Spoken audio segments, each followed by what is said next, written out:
बात होती है हमारे मेन कैरेक्टर के सपने में, जहाँ पे उसे बहुत ही अजीबोगरीब चीजें दिखाई दे रही हैं। उसी सपने में उसका बड़ा भाई जो उसे इस गरीबों चीजों से प्रोटेक्ट कर रहा होता है और बोल रहा होता है कि तुम सब क्या बकवास कर रहे हो, फालतू की चीज, चले जाओ यहाँ से, क्या तुम सब पागल हो चुके हो। यहाँ पे हमें रिवील होता है कि मेन कैरेक्टर का नाम युंजी है। उसका बड़ा भाई उसे बोलता है, युंजी चलो, अब से जो कोई भी तुम्हें बुली करेगा मैं उन सबको सबक सिखा दूंगा। जा रहे होते हैं वैसे ही हमारा मेन कैरेक्टर का जो भाई होता है वो अचानक उसी अंधकार में गायब हो जाता है, जिसे देखकर हमारा मेन कैरेक्टर डर जाता है, बोलता है भैया आप कहाँ जा रहे हो, क्या आप मुझे छोड़ कर जा रहे हो। लेकिन फिर हमारी मेन कैरेक्टर की नींद खुल जाती है। यहाँ पर हमारा मेन कैरेक्टर हमें बताता है कि जब वो हाई स्कूल में था तो उसे एक बहुत अजीब बीमारी हो गई, जिसकी वजह से वो अपने पास्ट लाइफ को भुला भी नहीं पा रहा और इसीलिए वो कई सारी दवाइयाँ ले रहा है। यहाँ तक कि डॉक्टर ने उन्हें सजेस्ट किया कि अब ये कभी ठीक नहीं हो सकता, लेकिन उसकी मॉम ने उसके लिए अब्रॉड से एक दवाई ला के दी जिसे वो हमेशा खाता है। और तभी उसकी मॉम उसको आवाज़ देती है कि तुम्हारे लिए एक पार्सल आया है। हाँ ठीक है, मैं आ रहा हूँ, आप ब्रेकफास्ट बना के रखिए। फाइनली यहाँ पर हमें युंजी की एक बहन को भी दिखाया जाता है जो कि ये कह रही है कि आंटी के साथ तुम्हें क्लोथ्स लेने जाना होगा। यहाँ पे हमारा मेन कैरेक्टर होता है, ठीक है मैं चला जाऊँगा। और जो पार्सल उसे मिला है वो उसे देखने लगता है और सोचता है यार ये किसने भेज दिया है।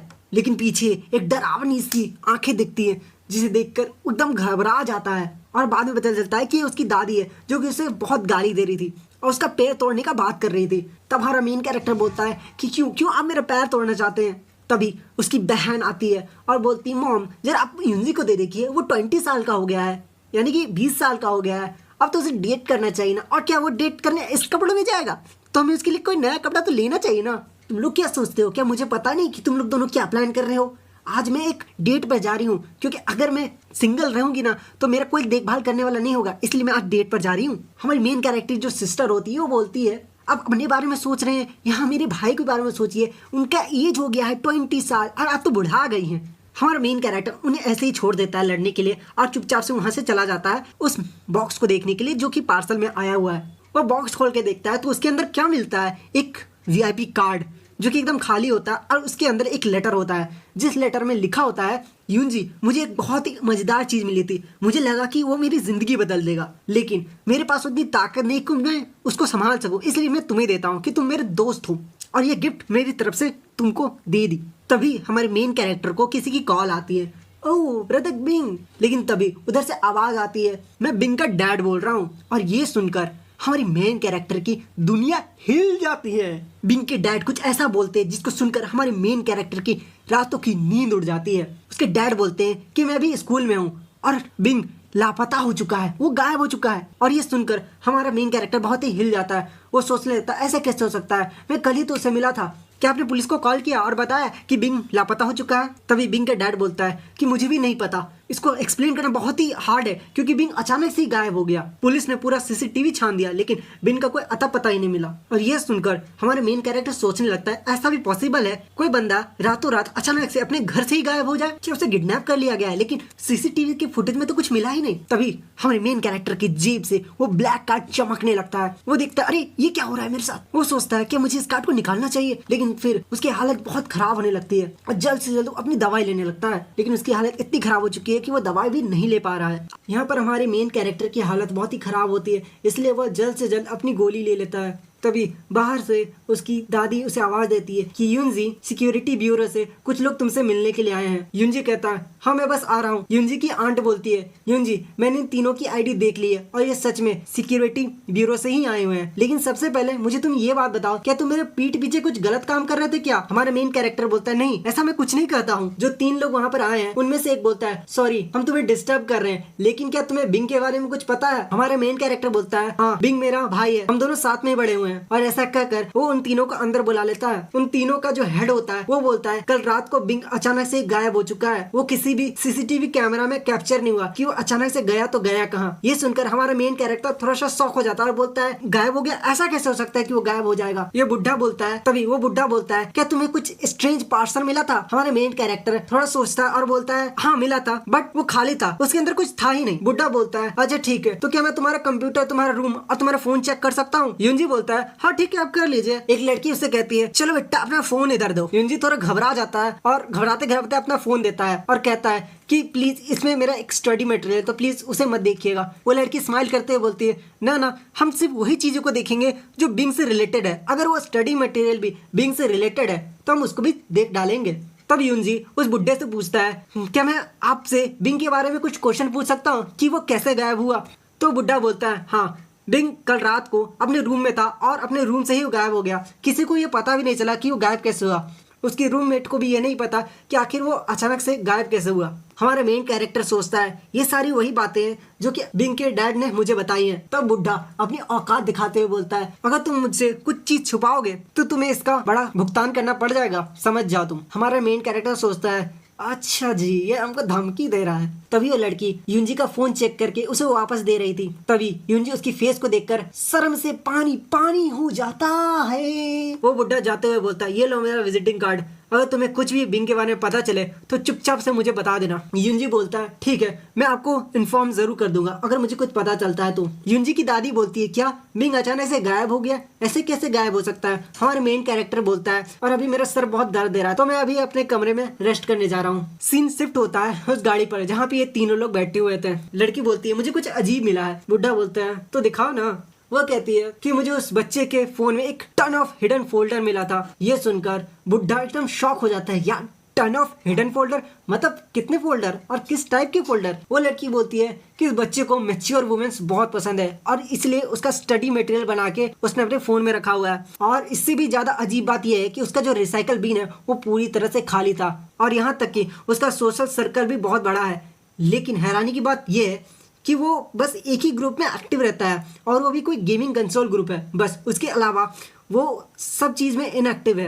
यहाँ पे हमारा मेन कैरेक्टर सोचता है कि ब्रदर बिंग का किडनैपिंग इस कार्ड की वजह से हुआ है। इसका मतलब इस कार्ड के पीछे और भी बहुत सारे लोग पड़े हुए हैं। लेकिन वो चाहता तो इन्वेस्टिगेशन ब्यूरो को कांटेक्ट कर सकता था, लेकिन उसने ऐसा क्यों नहीं किया। शायद उसे इन्वेस्टिगेशन ब्यूरो पर भी भरोसा नहीं है। तो अब ये बात मैं किससे बताऊं? क्या मैं इसे अपने कजन को बताऊं जो कि इन्वेस्टिगेशन ब्यूरो का हेड है? लेकिन यार मैं उसे बताऊंगा क्या कि जो कार्ड है वो अपने आप हवा में कहीं गायब हो गया? यार वो मुझे पागल समझेगा, बोले यार तुम क्या गांजा फूक के आ गए हो क्या। तभी बाहर से हमारे मेन कैरेक्टर की सिस्टर बोलती है यार तुम मेरे जवाब का रिप्लाई क्यों नहीं देते, क्या हुआ, मर गए क्या, जल्दी बाहर आओ। हमारे मेन कैरेक्टर बोलता है आ रहा हूँ यार चिल्लाओ मत। तभी हमारे मेन कैरेक्टर को अचानक से कुछ होने लगता है, उसके सिर में अचानक से बहुत तेज दर्द होने लगता है। तभी वो देखता है कि उसके हेड में सेम वही निशान बना हुआ है जो कि उस ब्लैक कार्ड में था। वो देखता है अरे ये क्या है, ये स्टेटस बार क्या है जो कि मेरे हेड में घूम रहा है। इतना सोचते सोचते तक उसका प्रोग्रेशन बार 92 तक पहुंच जाता है। फिर वो अचानक से देखता है कि 99% हो चुका है और लिख के आता है कैरेक्टर कार्ड रिबूट कंप्लीटेड। यहाँ पे हमारे मेन कैरेक्टर की एट्रीब्यूट्स दिखाए जाते हैं। स्किल उसके पास कुछ नहीं, घंटा उसके पास कुछ स्किल है। हमारा मेन कैरेक्टर उसे बड़ा ध्यान से देखता है और सोचता है अरे वाह ये तो बिल्कुल वैसे ही हो रहा है जैसे मैंने वेब नॉवेल्स में पढ़ा था। सिस्टम उसे अपना नाम लिखने को बोलता है। हमारा मेन कैरेक्टर अपना नाम युंजी लिख देता है, लेकिन सिस्टम उसे रिजेक्ट करता है, बोलता है कि असली नाम नहीं चलबो, नेटली नाम दो। तो हमारा मेन कैरेक्टर अपना 480-20 का घोड़ा दौड़ाता है और फिर सोचता अच्छा ठीक है मैं देता हूँ, जरा रुक जाओ। उसने क्या नाम रखा वो तो हमें यहाँ दिखाया ही नहीं गया है। सिस्टम बोलता है कि नेमिंग सक्सेसफुल हो चुका है, अब आपको 10 सेकंड के अंदर हम आपको घोस्ट वाली दुनिया में भेज देंगे। तो चलिए एडवेंचर के लिए तैयार हो जाइए क्योंकि अब आप होंगे हमारी मानवा का मेन कैरेक्टर। यहाँ पर हमारा जो हीरो होता है एकदम शॉक होता है, क्या घोस्ट टाइम, ये क्या है, अबे यार क्या हो रहा है ये। और ऐसे 10, 9, 8 करके गिनती कंप्लीट होने लगता है। हमारे मेन कैरेक्टर को 2 क्वेस्ट दिए जाते हैं। सबसे पहला क्वेस्ट है कि उसे 3 घंटे तक सरवाइव करना है और दूसरा क्वेस्ट है कम से कम तुम्हें ये जो भूत वाली दुनिया है उसको एक्सप्लोर करना है। और हमारा मेन कैरेक्टर जैसे ही अपनी आंखें खोलता है वो देखता है कि वो पहुंच चुका है भूत वाली दुनिया में। अब इससे आगे क्या होगा, क्या वो वहां से निकल पाएगा या फिर वहीं पे फंसा रह जाएगा। यहाँ पे सिस्टम मेन कैरेक्टर को बताता है कि स्वागत है, आप घोस्ट रेम में पहुंच चुके हो। अब आपको यांगलिंग टनल को एक्सप्लोर करना है जो कि 10 अर्बन लेजेंड्स में से एक है। इस टनल को सेंचुरी के एंड में बनाया गया था। जब ये बन रहा था तो ये टनल पूरी तरह से कोलैप्स हो गई थी, जिसके कारण बहुत सारे वर्कर्स यहाँ पर मारे जा चुके थे और जितने भी वर्कर्स बचे थे वो जिंदगी भर के लिए ट्रॉमराइज्ड हो गए थे। और तभी सिस्टम एक वार्निंग देता है कि चाहे कुछ भी हो जाए टेम्पल के अंदर बिल्कुल भी मत जाना।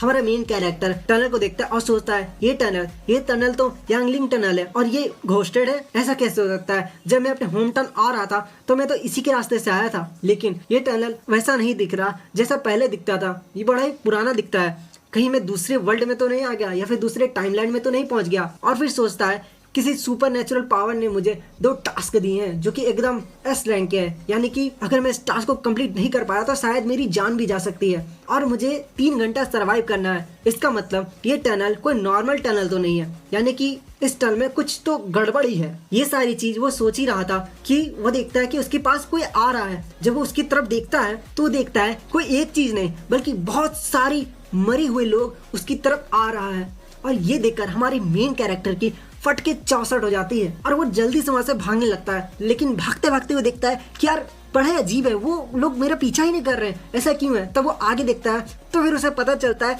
कि वो चारों तरफ से घिर चुका है। अब उसके पास भागने के लिए कोई रास्ता नहीं है। लेकिन हमारे मेन कैरेक्टर एक बहुत ही समझदार बंदा है। वो देखता है कि ये लोग मुझे घेर लिए हैं लेकिन मान नहीं रहे और इसमें से कुछ लोग मुझे उस डायरेक्शन की ओर इशारा कर रहे हैं। आखिर उस डायरेक्शन की तरफ है क्या? तो उस डायरेक्शन की तरफ हमें एक हवेली दिखाई जाता है जो कि एक्चुअली में एक टेम्पल है, जो कि सिस्टम ने कहा है कि उस टेम्पल के अंदर मत जाना। क्या हमारा मेन कैरेक्टर उस टेम्पल की ओर जाएगा या फिर नहीं? हमारा मेन कैरेक्टर उस टनल से भाग रहा होता है और भागते भागते कह रहा होता है कि यार ये कहाँ में फंस गया यार, ये सोलो डेथ टाइप स्पिरिट रिल में अगर मैं यहाँ पे मर गया ना तो मैं जिंदगी भर के लिए टै बोल जाऊंगा। और हमारा मेन कैरेक्टर एकदम फट गया होता है और बोल रहा होता है यार मुझे डायरेक्ट एस रैंक का डिफिकल्टी लेवल दे दिया यार, कम से कम एफ रैंक का देते थे। मैं पहली बार आया यार, मुझे कुछ मालूम भी नहीं है क्या करना है कैसे करना है, और ऊपर से 2 मिशन दे दिया है। पहले तो सरवाइव करो, दूसरा एक्सप्लोर भी करो। यार कैसा सिस्टम है यार। भागते भागते वो एक जंगल में पहुंच जाता है जहाँ देखता है यार पूरा सन्नाटा है। वो देखता है कि हाँ उसके पीछे अब कोई नहीं पड़ा है, चारों तरफ सन्नाटा हो चुका है। और वो एक घर के सामने रुकता है और ध्यान देता है तो पता चलता है कि वो तो टेम्पल है और सिस्टम ने उसे वार्निंग दी थी चाहे कुछ भी हो जाए टेम्पल के अंदर मत जाना। फिर वो बोलता है कि वो माइनर्स भी मुझे इसी और आने का इशारा कर रहे थे, क्या मुझे इस टेम्पल को एक्सप्लोर करना है और सरवाइव भी करना है। और लेकिन सिस्टम ने कहा है कि ये टेम्पल बहुत डेंजर है। और मनी मन सोचता है यार मैं कहाँ फंस गया यार, अगर मैं टनल में गया तब मारा जाऊंगा, टेम्पल में गया तो मारा जाऊंगा। यार ब्रदर बिंग तुमने मुझे फंसा दिया यार, मैंने केवल एक ही पार्ट पे ध्यान दिया था कि ये तुम्हारी लाइफ चेंज कर देगा, लेकिन अब कुछ कर भी तो नहीं सकते। चलो यार चलते हैं अंदर। उसे देखता है यार ये टेम्पल में लाइट, यार मेरे अलावा भी कोई और यहाँ पर मौजूद है ऐसा मुझे लगता है। 1 मिनट यार मुझे किसी की आवाज आई। और ऐसा सुनते ही हमारे मेन कैरेक्टर की हालत फट के 64 हो गई और सोचता है यार लगता है मुझे टेम्पल के अंदर जाना पड़ेगा, वहीं पर शेव है यार। और एकदम बिना कुछ सोचे समझो आंख बंद करता सीधा भाग जाता है टेम्पल की ओर। हमारा मेन कैरेक्टर टेम्पल में घुसने के बाद सोचता है चलो अब मुझे वो स्ट्रेंज आवाजें नहीं सुनाई दे रही, लगता है कि अब मैं सेफ हूँ। यार मुझे ऐसा क्यों लग रहा है कि ये बड़ी मूर्तियां जो है मुझे देख रही हैं, क्यों यार मैं बड़ा हैंडसम दिखता हूँ क्या? यार ये मूर्तियां कम राक्षस ज्यादा लग रही हैं, इतनी बड़ी मूर्तियां, भाई इसको यहाँ लाया किसने? मेन कैरेक्टर उन मूर्ति को देख रहा होता है तभी वो एक चीज नोटिस करता है कि इस एक मूर्ति के हाथ ऐसा लगता है कुछ पकड़े हुए हैं, लेकिन अभी उस जगह पर वो सामान नहीं है। हो सकता है उसके हाथ में जो कुछ होगा ना उसके ऊपर इस टेम्पल के बारे में सारी जानकारी होगी, तो अगर मुझे सरवाइव करना है ना तो मुझे उसको खोजना पड़ेगा। तभी हमारी मेन कैरेक्टर का ध्यान एक दीवार में जाता है जहां पर लिखा हुआ था कि इस टेम्पल को मिंग डायनेस्टी ने आज से करीबन 600 साल पहले बनाया था। और ये पढ़ते ही हमारे मेन कैरेक्टर की दुनिया हिल जाती है। वो देखता है यार 600 साल पहले, इसका मतलब ये टेम्पल 600 साल पुराना है और इतना खाली होने के बावजूद भी यहाँ पर अभी तक कैंडल्स जल रही हैं। आखिर किसने जलाई है ये कैंडल?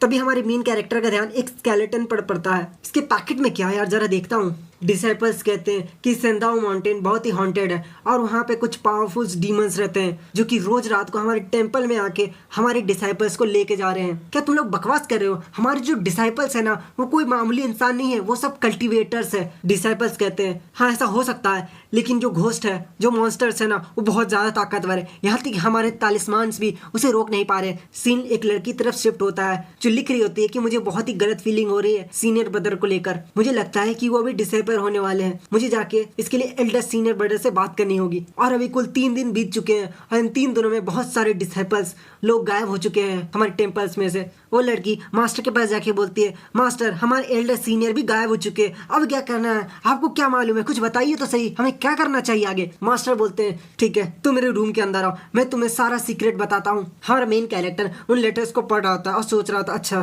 तो जितना ये टेम्पल सीधा दिखता है उतना सीधा है नहीं, और अभी ये खत्म नहीं हुआ है, क्योंकि वो सीक्रेट क्या है वो तो मुझे अभी तक पता ही नहीं चला है। ऐसे बहुत सारे रहस्य है जो कि इस टेम्पल के बारे में मुझे अभी नहीं पता है और ना ही इस लेटर में लिखा हुआ है, यानी कि मुझे इस टेम्पल का रहस्य सुलझाना होगा और तब जाके मेरा सेकंड क्वेस्ट कंप्लीट हो जाएगा। और इतना देखते ही कि आसपास एकदम सन्नाटा है और किसी भी तरह का कोई खतरा नहीं है। हमारा मेन कैरेक्टर टेम्पल होट के बाहर जाने लगता है और रास्ते में उसे एक स्केलेटन मिलता है और तभी हर मेन कैरेक्टर को किसी की हेल्प की आवाज सुनाई देती है, हेल्प, बचाओ मुझे, कोई तो बचा लो।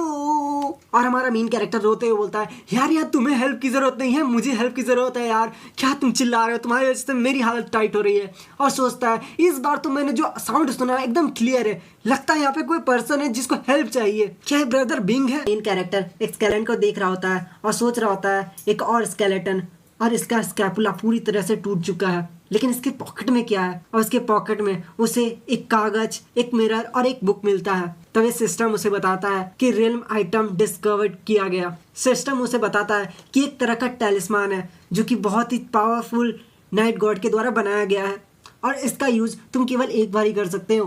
हमारा मेन कैरेक्टर सोचता है और बोलता है अच्छा तो ये टैलिस्मान है, शायद मुझे यहाँ से कुछ प्रोटेक्ट करे, लेकिन केवल एक ही बार ये मुझे बचा सकता है। चलो छोड़ो, देखता हूँ डायरी के अंदर क्या है। जब आसमान काला हो चुका था, रात के अंधेरे में मेरी डोर को किसी ने नॉक किया और मैं दरवाजा खोलने गया तो मैं क्या देखता हूँ, मुझे लगा कि मेरे मास्टर है, लेकिन मैंने देखा कि एल्डेस्ट ब्रदर है जो कि डिसअपेयर हो चुके थे। वो अचानक से मेरे दरवाजे के सामने खड़े हुए हैं, लेकिन उनकी छाती से बहुत सारा खून निकल रहा था और बहुत ही बुरी हालत हो चुकी थी। और इतनी बुरी हालत में वो बोलते हैं कि डोंट ट्रस्ट मास्टर, चाहे कुछ भी हो जाए मास्टर पर ट्रस्ट बिल्कुल भी मत करना। हमारा मेन कैरेक्टर सोचता है अच्छा तो एक तरह का डायरी है और इसका क्या मतलब है डोंट ट्रस्ट मास्टर, चलो देखता हूँ आगे। लेकिन ये क्या, अरे यार आगे का पेज ही गायब है। अरे यार अचानक से मुझे ठंडी क्यों लगने लगी यार। हमारा मेन कैरेक्टर अपने मिरर को उठाता है और सोचता है चलो मैं अपने खूबसूरत चेहरे को देख लूं, और जैसे ही अपने चेहरे को देखता है उसकी फट के चौसठ हो जाती है, क्योंकि वो देखता है उसके पीछे एक भूत है। और ऐसा देखते ही वो इतना डर जाता है कि अपने पीछे मारता है ठपाक ठपाक ठपाक, लेकिन फिर क्या देखता है उसका भूत अभी भी उसके कंधे में बैठा हुआ है एकदम विक्रम बेताल की तरह, और सोचता है यार मैं कहाँ पे फंस गया, मेरी लाइफ तो झंड हो गई यार, अब तो मैं गया यार। दो भूत आते उसका बोलते हैं अरे बड्डी जरा पार्टी शार्टी करोगी मेरे साथ, चलो चलते हैं ब्रदर। हमारा मेन कैरेक्टर थोड़ा सिग्मा मेल बन जाता है और बोलता है यार यहाँ इतने सारे भूत है, अब लगता है मैं नहीं बचने वाला, लेकिन कोई फायदा नहीं, अगर मैं मर भी गया ना तुम ही लोग एम्बैरेस होगे। फिर उसका ध्यान जाता है दूर कहीं दो चप्पल नाच रहे थे, तभी वो देखता है अरे यार ये क्या है, ये तो सैंडल है। और सोचता है जो मिंग डायनेस्टी का जो टेम्पल है जो कि 600 साल पहले बना है, वहां पे वेस्टर्न स्टाइल रेड शूज मिल रहा है यार, शूज पहन के डांस कौन कर रहा है यार, ये सब क्या देखना पड़ रहा है यार, भगवान मुझे अंधा कर दे यार। और इस तरीके से उसने मुझे देख तो नहीं लिया। ये देख के हमारी मेन कैरेक्टर की हालत पतलून गिली हो जाती है, यार क्या भूत चला गया क्या? अरे यार ये अभी मेरे पीछे बैठा हुआ है, मेरा दिमाग का दही कर दिया इसने। लेकिन यार ये भूत धीरे धीरे भारी क्यों होता जा रहा है, की तरफ भाग रहा होता है और सोच रहा होता है कि जो भूत मेरे पीछे बैठा है वो धीरे धीरे भारी होता जा रहा है, ऐसा लग रहा है कि अब मैं 1 मिनट भी चल नहीं पाऊंगा। हमारा MC मेल हॉल में पहुंचने के बाद सोचता है जैसा कि मैंने सोचा था ये हाउस सबसे ज्यादा सेफ है, और बोलता है कि मेरा कंधा इतना दर्द दे रहा है ना कि अगर ये 1 मिनट और भी रहता ना तो मेरा पूरा कंधा टूट जाता। सोचो ये भूत ने मेरी ये हालत कर दी है, तो अगर ये दोनों, एक चप्पल और ये भूत दोनों मिलके अगर मेरा पीछा करे तो मैं यहाँ सच में मर जाऊंगा, और फिर यहाँ पे मेरी लाश भी नहीं मिलेगी। किसी भी हॉरर गेम का पहला रूल है गेट को पूरी तरह से क्लोज कर दो, और बस ये सोचो कि ये गेम है जो कि मैं अभी खेल रहा हूँ, अगर यहाँ पे मेरा गेम ओवर हुआ तो सच में मैं मारा जाऊंगा। तभी सिस्टम उसे बताता है कि कॉन्ग्रेचुलेशन, आपका पहला क्वेस्ट कंप्लीट हो गया है और दूसरा क्वेस्ट केवल 20% ही हुआ है, और आपको गिफ्ट में ड्रॉप्स रिपलिंग तालिस्मान दिया जाता है, और साथ ही में आपको 36 घंटे के लिए रेस्ट दिया जाता है। 36 घंटे के बाद आपको फिर से इस दुनिया में आना होगा और अपने सेकंड क्वेस्ट को कंप्लीट करना होगा।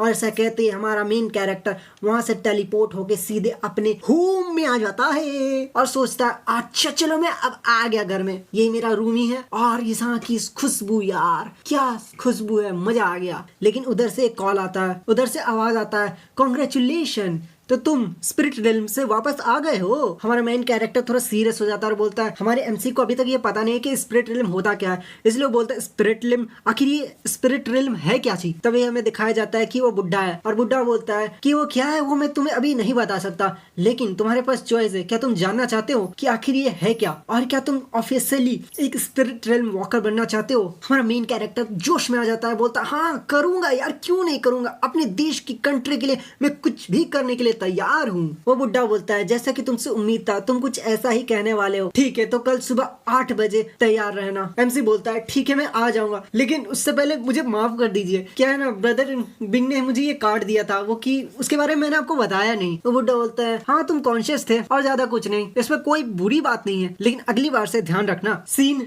नेक्स्ट डे में शिफ्ट होता है और सोचता है यार जब जब मैंने सोने की कोशिश की वो आत्मा मेरे को बार बार मेरे सपने में आता है और बोलता है gonna die gonna die gonna gonna die die. उसकी बहन बोलती है यार तुम्हारी हालत कुछ पतली लग रही है, क्या तुम कुछ रात को कुछ गलत काम तो नहीं कर रहे थे, मैं जरा तुम्हारी कमरे की तलाशी तो ले लूं। एमसी बोलता है हाँ हाँ ले लो जो लेना है ले लो। और यहाँ पे हमारे एमसी के ग्रैंडपा को दिखाया जाता है। एमसी पूछता है ग्रैंडपा क्या आप कुछ यांगलिंग टनल के कंस्ट्रक्शन के बारे में जानते हो जहाँ पे बहुत सारे टीम्स डिसअपेयर हो गए थे। ग्रैंडपा बोलते हैं हाँ वो बहुत पुरानी बात है, लेकिन तुम इसके बारे में क्यों पूछ रहे हो। एमसी बोलता है वो कुछ नहीं, कल मैंने ऑनलाइन में एक आर्टिकल पढ़ा था जहाँ पे इस टनल के बारे में बहुत अजीब गरीब बातें लिखी थी। ग्रैंडमा बोलते हैं हाँ वो बहुत पुरानी बात है, अब तो मैं भूल भी चुका हूँ। ग्रैंडमा युंजी को चिल्लाकर बोलती है युंजी जाके अपने दांत धो जाके। हमारा एमसी सोचता है अच्छा तो वो लोग फिर से गायब हो चुके थे और मेरे सिस्टम ने जो मुझे 36 घंटे के लिए रेस्ट का टाइम दिया है, शायद इस बार अगर मैं गया तो शायद वापस नहीं आ पाऊंगा, और इसलिए शायद मैंने जो डिसीजन लिया है हेडक्वार्टर को बताने का वो शायद मेरे लिए सही हो सकता है। हमारा एमसी बोलता है ग्रैंडमा मैं जा रहा हूँ, मुझे जरा बाहर जाना है। ग्रैंडमा बोलती है अरे बेटा जरा खा तो लो। एमसी बोलता है नहीं बाद में, अभी टाइम नहीं है। सीन शिफ्ट होता है बाहर की तरफ जहाँ एक बहुत बड़ी गाड़ी रहती है और वहाँ पे एक बंदा उसे बोलता है आ जा बेटा साथ में बैठो। तभी हमें दिखाया जाता है कि वो वही बुढ़ा है जो कल रात फोन पे युंजी से बात कर रहा था और बोलता है क्या तुम कुछ लेना चाहोगे। हमारा एमसी बोलता है हाँ बिल्कुल कोक लेना चाहूंगा। तो बुढ़ा बोलता है अच्छा ठीक है तो जाके खरीद लो। एमसी बोलता है यार खरीदना पड़ेगा हमको, आप नहीं देंगे। बुढ़ा बोलता है नहीं तुम्हें क्या लगता है सब कुछ फ्री में मिलता है, कुछ भी फ्री में नहीं मिलता है। मैं तुमसे कुछ ऑन बोर्ड पेपर वर्क चाहता हूँ और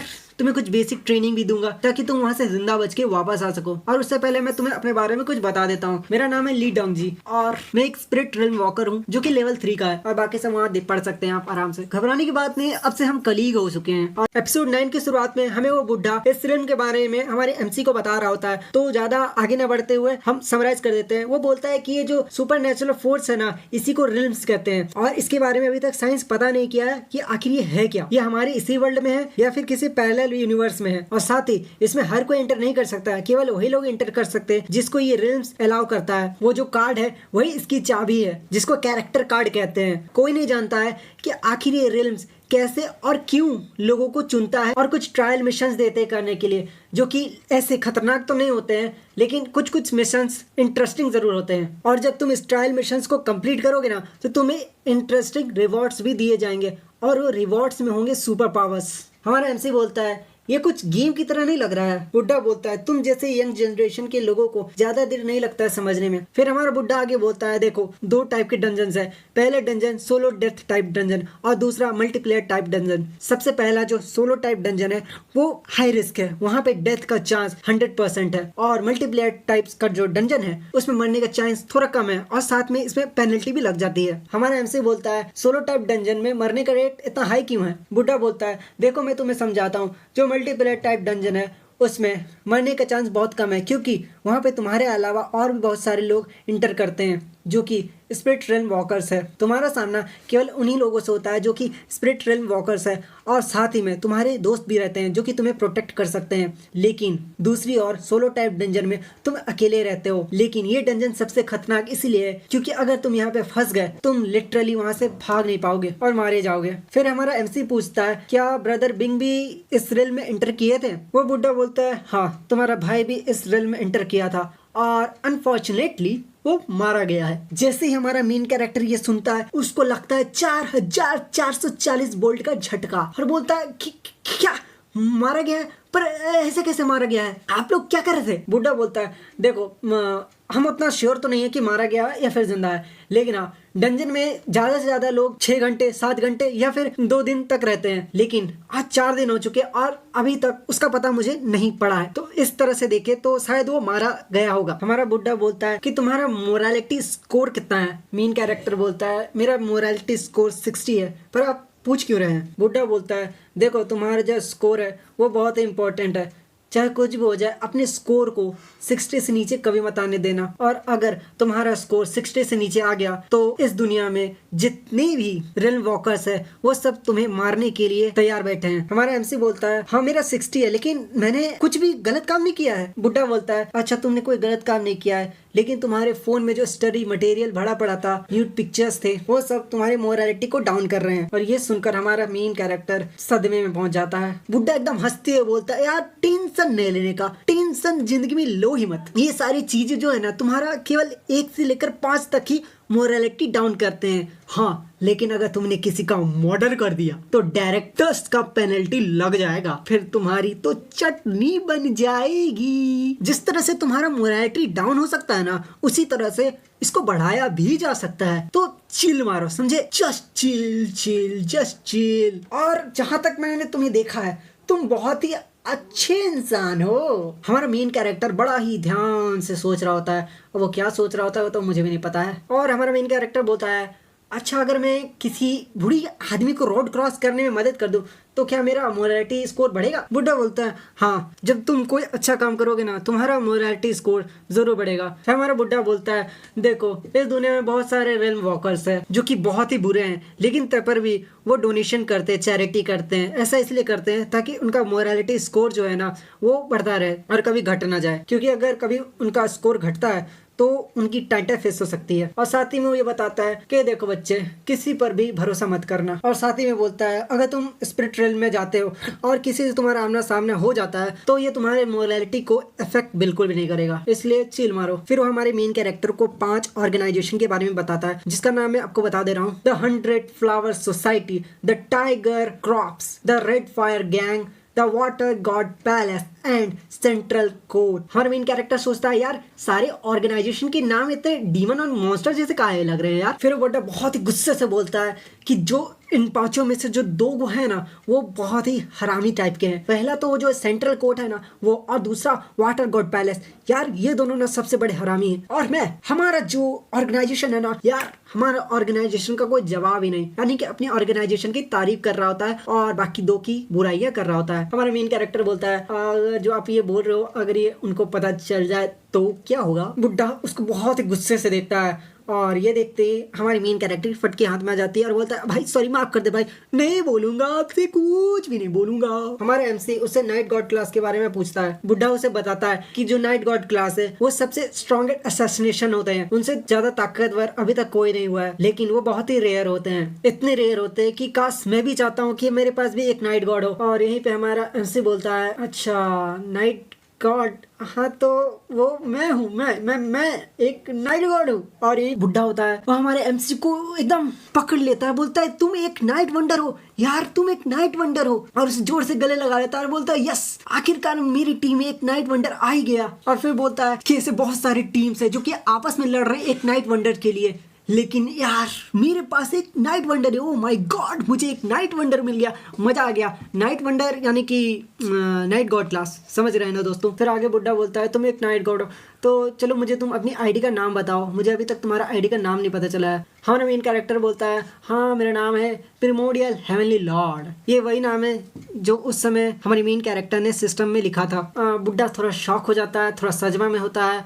पता नहीं कैसे होता है, पर आप लोग देख सकते हो कि ये इसकी हालत देख के लगता है कि ज्यादा खुश नहीं है। और बोलता है कि हाँ गुड नाम, अच्छा नाम है। हमारा एमसी बोलता है हाँ ज्यादा जबरदस्ती बोलने की जरूरत नहीं है, जान रहे कितना अच्छा नाम है, समझे। हमारा बुड्ढा बोलता है चलो तुम अंदर आओ, अंदर आके बैठो, मैं तुम्हारे ऑन बोर्ड का इंतजाम करता हूँ। और हाँ जैसे तुम हमारे ऑफिशियल ऑर्गेनाइजेशन में जुड़ जाओगे तुम्हें पर मंथ की 20,000 सैलरी दी जाएगी। और ये सुनते हमारा मेन कैरेक्टर बोलता है यस यस बस यस जरूर, क्यों नहीं, पैसा है बाबू भैया पैसा, बैठो मैं तुम्हारा कॉन्ट्रैक्ट बना देता हूँ। तभी इस सीन में एंट्री होती है उस लड़की की। ये वही लड़की है जो कि वहाँ पे हमारे एमसी से उसका फ़ोन चेक करने के लिए मांगी थी। और वहाँ पे हमें उसका आईडी दिखाया जाता है कि उसका नाम है ग्यांग या। अरे यार नाम बड़ा हार्ड है, इसलिए मैं आपसे इसको बोलूँगा सॉरी सॉरी सॉरी, मैं इसको बोलूँगा या, ठीक है ना। वो बोलती है यार तुम्हें क्या मेरी मदद की ज़रूरत है। हमारा एमसी जैसे उसे देखता है उसे अपनी पास्ट मेमोरी याद आ जाती है यार, और थोड़ा शर्मा जाता है। बुड्ढा बोलता है या तुम एकदम सही टाइम पे आई हो, मैं इस लड़की का कॉन्ट्रैक्ट बना रहा हूँ। या हमारे मेन कैरेक्टर के पास आती है और बोलती है तुमने अपना ट्रायल एकदम आराम से कंप्लीट कर दिया यार, तुम्हें मैच्योर वुमेन्स बहुत पसंद है। बुड्ढा बोलता है या प्लीज जोक बंद करो और इसको अपना काम करने दो। या उस बॉस को जाते हुए देखती है और बोलती है यार ये बहुत ज्यादा हैप्पी लग रहे हैं, और अब से मैं उस बुड्ढे को बुड्ढा नहीं बल्कि बॉस बोलूंगा, नहीं तो आप ही लोग बताएं कि मैं उसे क्या बोलूं। वो लड़की बोलती है कि टीम लीडर ने तुम्हें कुछ बेसिक ट्रेनिंग के लिए भी बोला होगा। हमारे मेन कैरेक्टर बोलता है हाँ उन्होंने बोला है। और लड़की बोलती है चलो मैं तुम्हें कुछ चीजें एक्सप्लेन कर देती हूँ। देखो जो तुम्हारा कार्ड होगा ना, तुम उसमें अपना ओरिजिनल नाम नहीं डाल सकते, और ये कार्ड तुम्हें करीबन 3 दिन के अंदर मिल जाएगा। इससे तुम बहुत चीज कर सकते हो, हाई स्पीड रेल बुक कर सकते हो, प्लेन की टिकट बुक कर सकते हो, और हाँ तुम्हारे ग्रीन चैनल्स का भी यूज कर सकते हो। अब ये ग्रीन चैनल क्या है वो तो यहाँ पे बताया नहीं गया है। हमारा एमसी बोलता है क्यों मैं अपना असली नाम क्यों नहीं लिख सकता। तो लड़की बोलती है कि देखो तुम एक स्पिरिट रेल वॉकर्स हो, और बहुत सारे लोग हैं जो कि स्पिरिट रेल वॉकर्स है, उनमें से कुछ ऐसे हैं जो कि बहुत ही खतरनाक है और किसी को मारने से पहले सोचेंगे भी नहीं, और अगर तुम्हारी आइडेंटिटी एक्सपोज हो गई तो तुम बच नहीं पाओगे। हमारा एमसी बोलता है मतलब मैं समझा नहीं, जरा आप मुझे ठीक से समझा दीजिए। लड़की बोलती है देखो स्पिरिट रेल वॉकर्स को 2 क्लासेस में डिवाइड किया गया है, पहला है ऑर्थोडॉक्स और दूसरा है एविल प्रोफेशन। जो एविल क्लास है वो बहुत ही वायलेंट है, सबको मारने में वो सबसे आगे है और उनसे बचना बहुत ही मुश्किल है। और दूसरा है ऑर्थोडॉक्स, वो भी बहुत खतरनाक है और उनको स्पिरिट रेल वॉकर्स का हंटिंग करना बहुत ही पसंद है। और अब तुम समझ ही गए होगे कि मैं तुम्हें अपना असली नाम लिखने से क्यों मना कर रही हूँ। वो लड़की उसके पास आके बोलती है तुम बहुत ही अच्छी बात करते हो, बताओ तुम्हारी गर्लफ्रेंड कितनी है। हमारा एमसी बोलता है एक भी नहीं है, मैं तो सिंगल हूँ। लड़की बोलती है तुम सिंगल हो, तुम सिंगल कैसे हो सकते हो, मैंने देखा था तुम्हारा ट्रांसबिन एकदम क्लीन था, मुझे लगा यार तुम्हारी एक तो गर्लफ्रेंड होनी चाहिए ना, क्या तुम गर्लफ्रेंड बाय करना चाहते हो, जरा देखो बाय कर लो। हमारा एमसी एकदम सिग्मा वेल बन जाता है, बोलता नहीं हमें जरूरत नहीं है, मैं ओरिजिनल लड़की चाहिए। और ये सुनकर हमारी जो लड़की होती है बहुत ही हंसने लगती है। और यहाँ पे हमारा एमसी उस लड़की को अपनी सिस्टर बोलता है, सिस्टर आई लाइक टू। अब देखिए ये कोरियन मांगा है तो आप समझ सकते हैं। हमारा एमसी उस फॉर्म को भर चुका होता है और वो लड़की उस फॉर्म को देखती है और बोलती है अच्छा तो तुम 21 ईयर के हो, यार मुझे तो लगा ही नहीं था। और नाम उसका देखती है, नाम लिखा हुआ रहता है प्रिमोडियल हेवनली लॉर्ड। क्लास कौन सा है, जब वो क्लास देखती है पढ़ती है नाइट, और जैसे ही वो नाइट पढ़ती है वो सदमे में हो जाते हैं और बोलती है तो तुम एक नाइट वंडर हो, यानी कि तुम एक नाइट गॉड क्लास की मेंबर हो। हमारा एमसी बोलता है yes I am a single night God class member. और गुआन बोलती है क्या तुम सच में नाइट गॉड क्लास से हो। हमारा एमसी बोलता है हाँ तुमने बिल्कुल सही समझा। फिर गुआन सोचती है अच्छा तभी तो मैं सोचूं कि हमारे जो बॉस है इतने खुश क्यों रहते हैं। तभी गुआन बोलती है कि चलो तुम अब हमारे ऑर्गेनाइजेशन के मेंबर हो,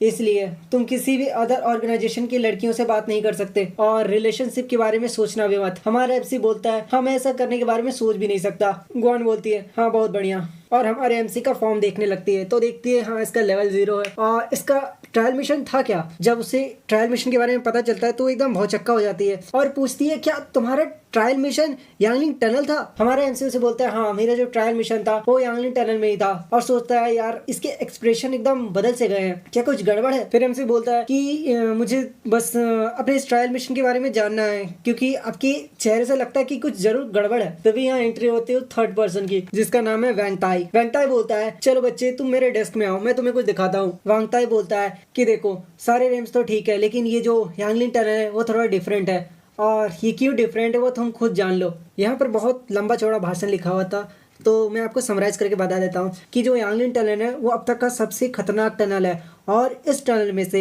एक भी व्यक्ति अभी तक सरवाइव नहीं किया है, यानी कि जो लोग भी यहाँ पे गए हैं ना वो हमेशा मर चुके हैं। केवल हमारा एमसी जो कि हमारा मेन कैरेक्टर है वही अभी तक सरवाइव करके बचा है, यानी कि केवल एक व्यक्ति जो कि हमारा एमसी है। जब हमारे मेन कैरेक्टर को ये पता चलता है कि यहाँ पे एक व्यक्ति भी अभी तक सरवाइव नहीं किया है, उसका हाल बहुत ही भौचक्का हो जाता है और सोचता है यार कैसे कैसे हो सकता है, क्या सच में जो यांगलिंग टनल इतना खतरनाक है, और तो फिर मैं वहाँ से कैसे निकला। और यहाँ पे ये भी लिखा था कि सबसे खतरनाक जो अभी तक रिपोर्टेड किया गया है वो A रैंक का, लेकिन मुझे एस रैंक का डिफिकल्टी लेवल मिला था, यानी कि मैंने सबसे ज्यादा खतरनाक चीज को सर्वाइव किया। सीन शिफ्ट होता है बुड्ढे की तरफ। बुड्ढा सुट्टा फूकते हुए बोलता है, एक नाइट गॉड जिसका बैकग्राउंड एकदम क्लियर है और एकदम सही टाइम पे मेरे पास आया है। ऐसा लगता है कि भगवान ने उसको मेरे पास भेजा है। तभी गुआन वहाँ पर दरवाजा तोड़ते हुए आ जाती है और डायरेक्ट बोलती है चीफ से, उस बच्चे का ट्रायल स्पिरिट रेल्म यांगलिन टनल था। और जैसे ही यांगलिन टनल का नाम सुनता है, हमारा जो बुड्ढा होता है एकदम बौखला जाता है। क्या यांगलिन टनल? ओह माय गॉड,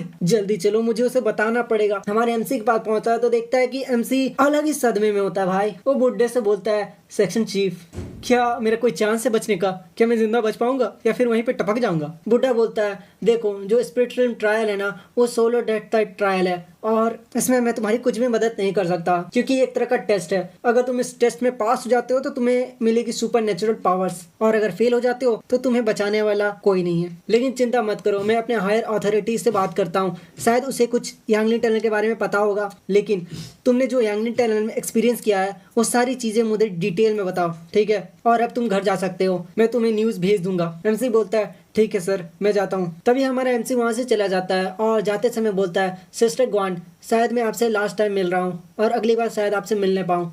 ग्वान बोलती है, चिंता करने की कोई बात नहीं है, तुम जरूर वापस आओगे, मुझे पूरा विश्वास है। तो अब जाओ, गाड़ी के अंदर बैठो और चुपचाप से फूट लो। हमारा एमसी बोलता है, अच्छा ठीक है, जा रहा हूँ यार, अब मरने का टाइम आ ही गया है तो मैं क्या ही कर सकता हूँ। ग्वान उस पर हाथ रख के बोलती है, चिंता मत करो, जो सेक्शन चीफ है ना, वो जरूर से जरूर कुछ करेंगे, तुम बस अपना बेस्ट देना, गुड लक। एमसी बोलता है, थैंक यू। और स्पिरिट रेल्म मानवा एपिसोड 12 की शुरुआत में गुआन बोलती है, हे वांगताई, क्या तुम्हें लगता है कि जो बच्चा है वो ट्रायल को पास कर पाएगा या फिर नहीं? वांगताई बोलता है, देखो इसके बारे में कुछ नहीं कह सकता, क्योंकि यांगलिन टनल के बारे में मुझे भी अभी ज़्यादा जानकारी नहीं है, तो हो सकता है वो पास भी कर सके और नहीं भी कर सके। गुआन बोलती है, हाँ तुमने सही कहा, हमारे पास इतनी जानकारी नहीं है कि हम उसे बता सके कि आखिर वहाँ से बच के निकलना कैसे है और इस ट्रायल को पास करना कैसे है। होपफुली वो आसानी से पास कर पाए। वांगताई बोलता है, हाँ हो सकता है वो पास कर पाए, लेकिन देखो ना वो कितना अनलकी है। अभी अभी क्विंगमिंग फेस्टिवल गया है और ये वही फेस्टिवल होता है जिस समय यांगलिन टनल पूरी तरह से खुलता है। सीन शिफ्ट होता है उस बुड्ढे की तरफ जो कि अपने दोस्त को मैसेज कर रहा होता है। वो बोल रहा होता है, जो मेरे पास नाइट गॉड है उसका जो ट्रायल मिशन था वो था यांगलिन टनल। ये वही यांगलिन टनल है जिस टनल से आज तक कोई भी वापस नहीं आया है, लेकिन ये बंदा वापस आ चुका है और शायद इसका ट्रायल फिर से होगा। मुझे लगा था इसका ट्रायल ख़त्म हो चुका है, लेकिन अभी पता चल रहा है कि उसका ट्रायल अभी भी बाकी है। अगर तुम्हें कुछ भी जानकारी है यांगलिन टनल के बारे में तो तुम प्लीज़ मुझे बता सकते हो। यहाँ पे हमारा मेन कैरेक्टर घर वापस आ जाता है। तभी यूनजी की दादी उसे बोलती है, हे यूनजी, तुम्हारा कजिन आया है, जाओ देखो। तभी हमारा एमसी अपने कजन को बोलता है, हाय, तो आप आ ही गए। एमसी का कजन उसे बोलता है, हे यूनजी, ग्रैंडमा ने मुझे बताया था कि तुम कल रात को मुझे खोज रहे थे, आखिर क्या हुआ, कुछ बात है क्या? एमसी बोलता है, नहीं कोई बात नहीं था। यूनजी का कजन उसे बोलता है, क्या ये बिंग के बारे में है? और मैंने सुना था कि जो ली डोंजे है वो तुम्हारे घर आए थे कल। देखिए दोस्तों, वो जो बुड्ढा है ना, शायद उसका नाम ली डोंजे है, तो मैं आपको बताना भूल गया था शायद। और उसने जिसको मैसेज किया उसका नाम शायद सेंचुरियन फू करके कुछ था। सॉरी गाइस, कभी कभी गड़बड़ हो जाती है नाम नूम में लेकर। हमारा एमसी बोलता है, हाँ लेकिन अब प्रॉब्लम सॉल्व हो चुका है, कोई टेंशन की बात नहीं है। तभी वहाँ पर हमारे एमसी की बहन आ जाती है और बोलती है, ले लो सौंदर्य फेस वॉश ले लो, जो आपके चेहरे की झुर्रिया को मिटा डालेगा। यूनजी का कजिन बोलता है, अरे यार रहने दो यार, मुझे किसी भी मास्क टास्क की कोई जरूरत नहीं है। तभी यूनजी की दादी उसे बोलती है चिल्लाकर, क्या तुम्हें कोई मास्क की जरूरत नहीं है? तुम अपना चेहरा देखो यार, 33 साल के लगते हो, लेकिन चेहरा देखो एकदम 40 साल के गधे लगते हो, समझे? तुम अपने दादा से भी बूढ़े लगते हो। चुपचाप से इसे लो और यूज करो, समझे? यूनजी का कजन एकदम सदमे में रहता है, यार अरे ये क्या हुआ यार, तुम लोग मुझे घर बुला के बेइज्जती करते हो यार, कभी नहीं आऊंगा आपसे, कभी नहीं आऊंगा। तभी यूनजी का कजन आगे बोलता है, बस कीजिए ग्रैंडमा, मैं समझ गया, मैं सब कुछ कर लूंगा, लेकिन अभी मुझे 2 लोगों की तलाश करने जाना है जो कि कल मिसिंग हो चुके हैं। हमारा एमसी पूछता है, क्या मिसिंग हो चुके हैं? पर कहाँ से मिसिंग हो चुके हैं? वो बोलता है, 2 लोग यांगलिन टनल में मिसिंग हो चुके हैं। जो कैमरा में वो लोग जाते हुए तो कैप्चर हुए थे, लेकिन जो अंदर का कैमरा उसमें कुछ भी कैप्चर नहीं हुआ। किसी को पता नहीं चला कि आखिर वो गए तो गए कहाँ। और देखो, मैं ये बात तुम्हें बता रहा हूँ, इस बात को फैलाना मत। पीछे से ग्रैंडमा और एमसी की सिस्टर बात कर रहे होते हैं, मुझे लगता है ना कि वो हॉन्टेड है, आए दिन कोई ना कोई गायब हो जाता है वहाँ से।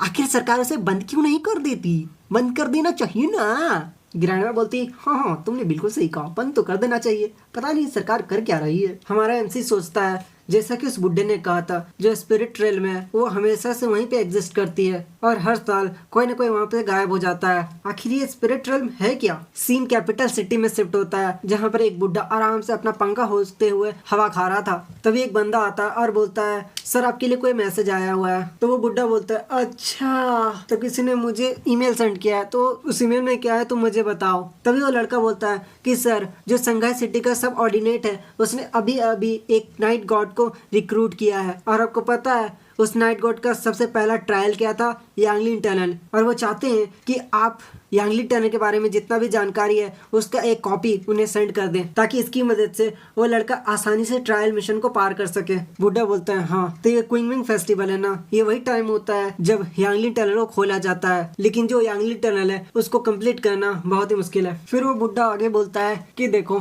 उसे कुछ भी देने की जरूरत नहीं है, क्योंकि इस मिशन को अभी तक कोई पूरा नहीं कर पाया है और मैं 100% गारंटी देता हूँ कि वो मरने वाला है, तो इसलिए इस पर ज्यादा ध्यान देने की कोई जरूरत नहीं है। वो लड़का बोलता है, ठीक है सर। फिर हमें एक फ्लैशबैक सीन दिखाया जाता है जिसमें बताया जाता है कि इससे पहले भी कई जो नाइट गॉड्स थे वो इस ट्रायल में गए थे, लेकिन उनमें से कोई भी जिंदा बच के नहीं आया, सबकी मौत हो चुकी थी। और यहीं पे स्पिरिट ट्रेल एपिसोड 13 की शुरुआत में हमारा मेन कैरेक्टर अपनी सिस्टर के साथ गेम खेल रहा होता है और वो बोल रहा होता है कि तुम पागल हो क्या, दिन भर बस गेम खेलते रहती हो, और कौन सा गेम, केवल हॉरर गेम्स। तभी उसकी सिस्टर बोलती है, हॉरर गेम्स खेलने का मतलब ये नहीं है कि मैं पागल हो चुकी हूँ, समझे ना, और ऐसा नहीं है कि इस गेम को खेलना इतना आसान है, इसमें तुम्हें स्ट्रेटेजी बनानी पड़ती है, तुम्हें कहाँ जाना है, कैसे करना है, वो सब तुम्हें सोचना पड़ता है, नहीं तो तुम यहाँ से स्केप नहीं कर पाओगे। हमारा एमसी तभी सोचता है जो स्पिरिट ट्रेल में वो भी तो बिल्कुल एक गेम की तरह है, जिस तरह से एक असली गेम में रूल्स होते हैं और कुछ पैटर्न होते हैं, उसी तरह से अगर मुझे पैटर्न्स पता चल जाए तो मैं आसानी से इस रेल्म को पार कर सकता हूँ। तभी हमारे एमसी को ग्वान का कॉल आता है।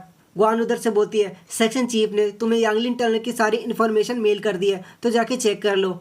हमारा एमसी बोलता है, सेक्शन चीफ को मेरी तरफ से थैंक यू बोलेगा, और आपका भी, जो आपने मुझे याद दिलवा दिया, और मैं प्रॉमिस करता हूँ जब मैं वहाँ से लौटूंगा ना तो मैं आपको एक ट्रीट दूंगा। ग्वान बोलती है, मैं इंतजार कर रही हूँ तुम्हारे लौटने का, और ट्रीट देने के बारे में भूलना मत। हमारा मेन कैरेक्टर बोलता है, ये तो बिल्कुल सेम टू सेम है जो कि मेरे सिस्टम में था। और दोस्तों 2 पैनल तक लगातार यहाँ पर केवल इन्फॉर्मेशन ही दिया गया है, तो मैं आपको समराइज करके बता देता हूँ। तो देखिए यहाँ पर इन्फॉर्मेशन ये था कि जो यांगलिन टनल है सबसे पहले वो तो खतरनाक है ही है, और दूसरा यहाँ पे सबसे सेफ जो जगह है ना वो है मेन हॉल। और मेन हॉल ऐसा नहीं है कि केवल पूरा मेन हॉल, केवल मेन हॉल में जो कैंडल जलती है वो एकदम सेफ जगह है। वो कैंडल सारे जो एविल स्पिरिट है उसको वहां से दूर रखती है। और साथ में ये भी इंफॉर्मेशन दिया हुआ था कि जो बनियान ट्री है उसके पास कभी भी मत जाना, और अगर तुम कभी वहां पर गए तो कभी भी उसको वापस मुड़कर देखना मत। सीन ग्वान की तरफ शिफ्ट होता है। ग्वान बोलती है, तो फाइनली तुमने पूरा इन्फॉर्मेशन रीड कर लिया। हमारा एमसी बोलता है, हाँ सिस्टर ग्वान, मैंने पूरा फाइल रीड कर लिया, लेकिन कुछ पार्ट है जो कि मुझे समझ नहीं आया, और वो है रूल बेस्ड आइटम्स। तब ग्वान बोलती है, हाँ ये एक तरह का आइटम होता है जिसका अलग अलग फंक्शन होता है, और ऑर्गेनाइजेशन ने इसे 3 कैटेगरीज में डिवाइड किया है। सबसे पहला कैटेगरी है कॉस्ट बेस्ड कैटेगरी, दूसरा रूल बेस्ड कैटेगरी, और तीसरा उसके बारे में मुझे पता नहीं, क्योंकि मेरा रैंक इतना नहीं है जो मैं उसके बारे में जान सकती हूँ, और इसलिए मेरे पास इसके बारे में ज्यादा इन्फॉर्मेशन भी नहीं है। ग्वान बोलती है, तुम्हें इसके बारे में ज्यादा सोचने की जरूरत नहीं है, तुम जैसे ही मिशन को कंप्लीट करोगे तुम्हें भी आइटम्स मिलेगा, और वो इन 3 टाइप में से कोई एक टाइप का हो सकता है। हमारा एमसी पूछता है, क्या वहाँ पे मेडिसिन ले जा सकते हैं? ग्वान बोलती है, देखो इस दुनिया से तुम किसी भी चीज को उस दुनिया में नहीं ले जा सकते, केवल अपने कपड़ों को छोड़कर। तब हमारा एमसी बोलता है, क्या हो अगर मैं उन दवाई को अपने मुंह में भर लूं? ग्वान बोलती है, देखो इसके बारे में मुझे कुछ नहीं पता, हाँ लेकिन तुम ट्राई कर सकते हो। ग्वान बोलती है, अपना ख्याल रखना बच्चे, और जल्द से जल्द आने की कोशिश करना। स्पिरिट रेल्म 14 की शुरुआत में हमें काउंटडाउन दिखाया जाता है, और इस काउंटडाउन के साथ ही हमारा मेन कैरेक्टर स्पिरिट रेल्म में जाने के लिए तैयार हो जाता है, और साथ ही में अपने मुंह में कुछ जरूरी मेडिसिन भी रख लेता है। तभी सिस्टम उसे बोलता है, तो चलिए आपका रेस्ट पीरियड खत्म हो चुका है, अब आपका जाने का टाइम हो चुका है, आपने पहला मिशन कंप्लीट कर लिया है और सेकंड मिशन को अभी आपको कंप्लीट करना है। तभी सिस्टम उसे टेलीपोर्ट कर देता है स्पिरिट रेल्म में। हमारा मेन कैरेक्टर वहां पे पहुंचने के बाद बोलता है, वाह क्या काटा है मैंने सिस्टम का। सिस्टम ने कहा था कोई भी ऐसी चीज आप इस वर्ल्ड से उस वर्ल्ड में नहीं ले जा सकते, लेकिन मैं वहां से मेडिसिन ले आया। मेरे से ज्यादा दिमाग किसी का हो ही नहीं सकता है। और बोलता है, मुझे इस स्पिरिट रेल्म को बस एक गेम की तरह सोचना चाहिए। तभी वो वहां पर रखा हुआ कैंडल देखता है और सोचता है ये वही कैंडल है जिसके बारे में उस रिपोर्ट में लिखा हुआ था। जैसे उसे टच करता है, सिस्टम उसे बताता है कि एक ऐसा कैंडल है जो कि कभी बुझ नहीं सकता और ये भूतों को भगाता है, लेकिन हाँ तुम इसको बाहर नहीं ले जा सकते। और सीढ़ी में बैठ के बोलने लगता है केवल यही कैंडल है जो कि मुझे बचा सकता है, लेकिन मैं इसे यहाँ से ले जा नहीं सकता और मैं यहाँ पे मरना भी नहीं चाहता।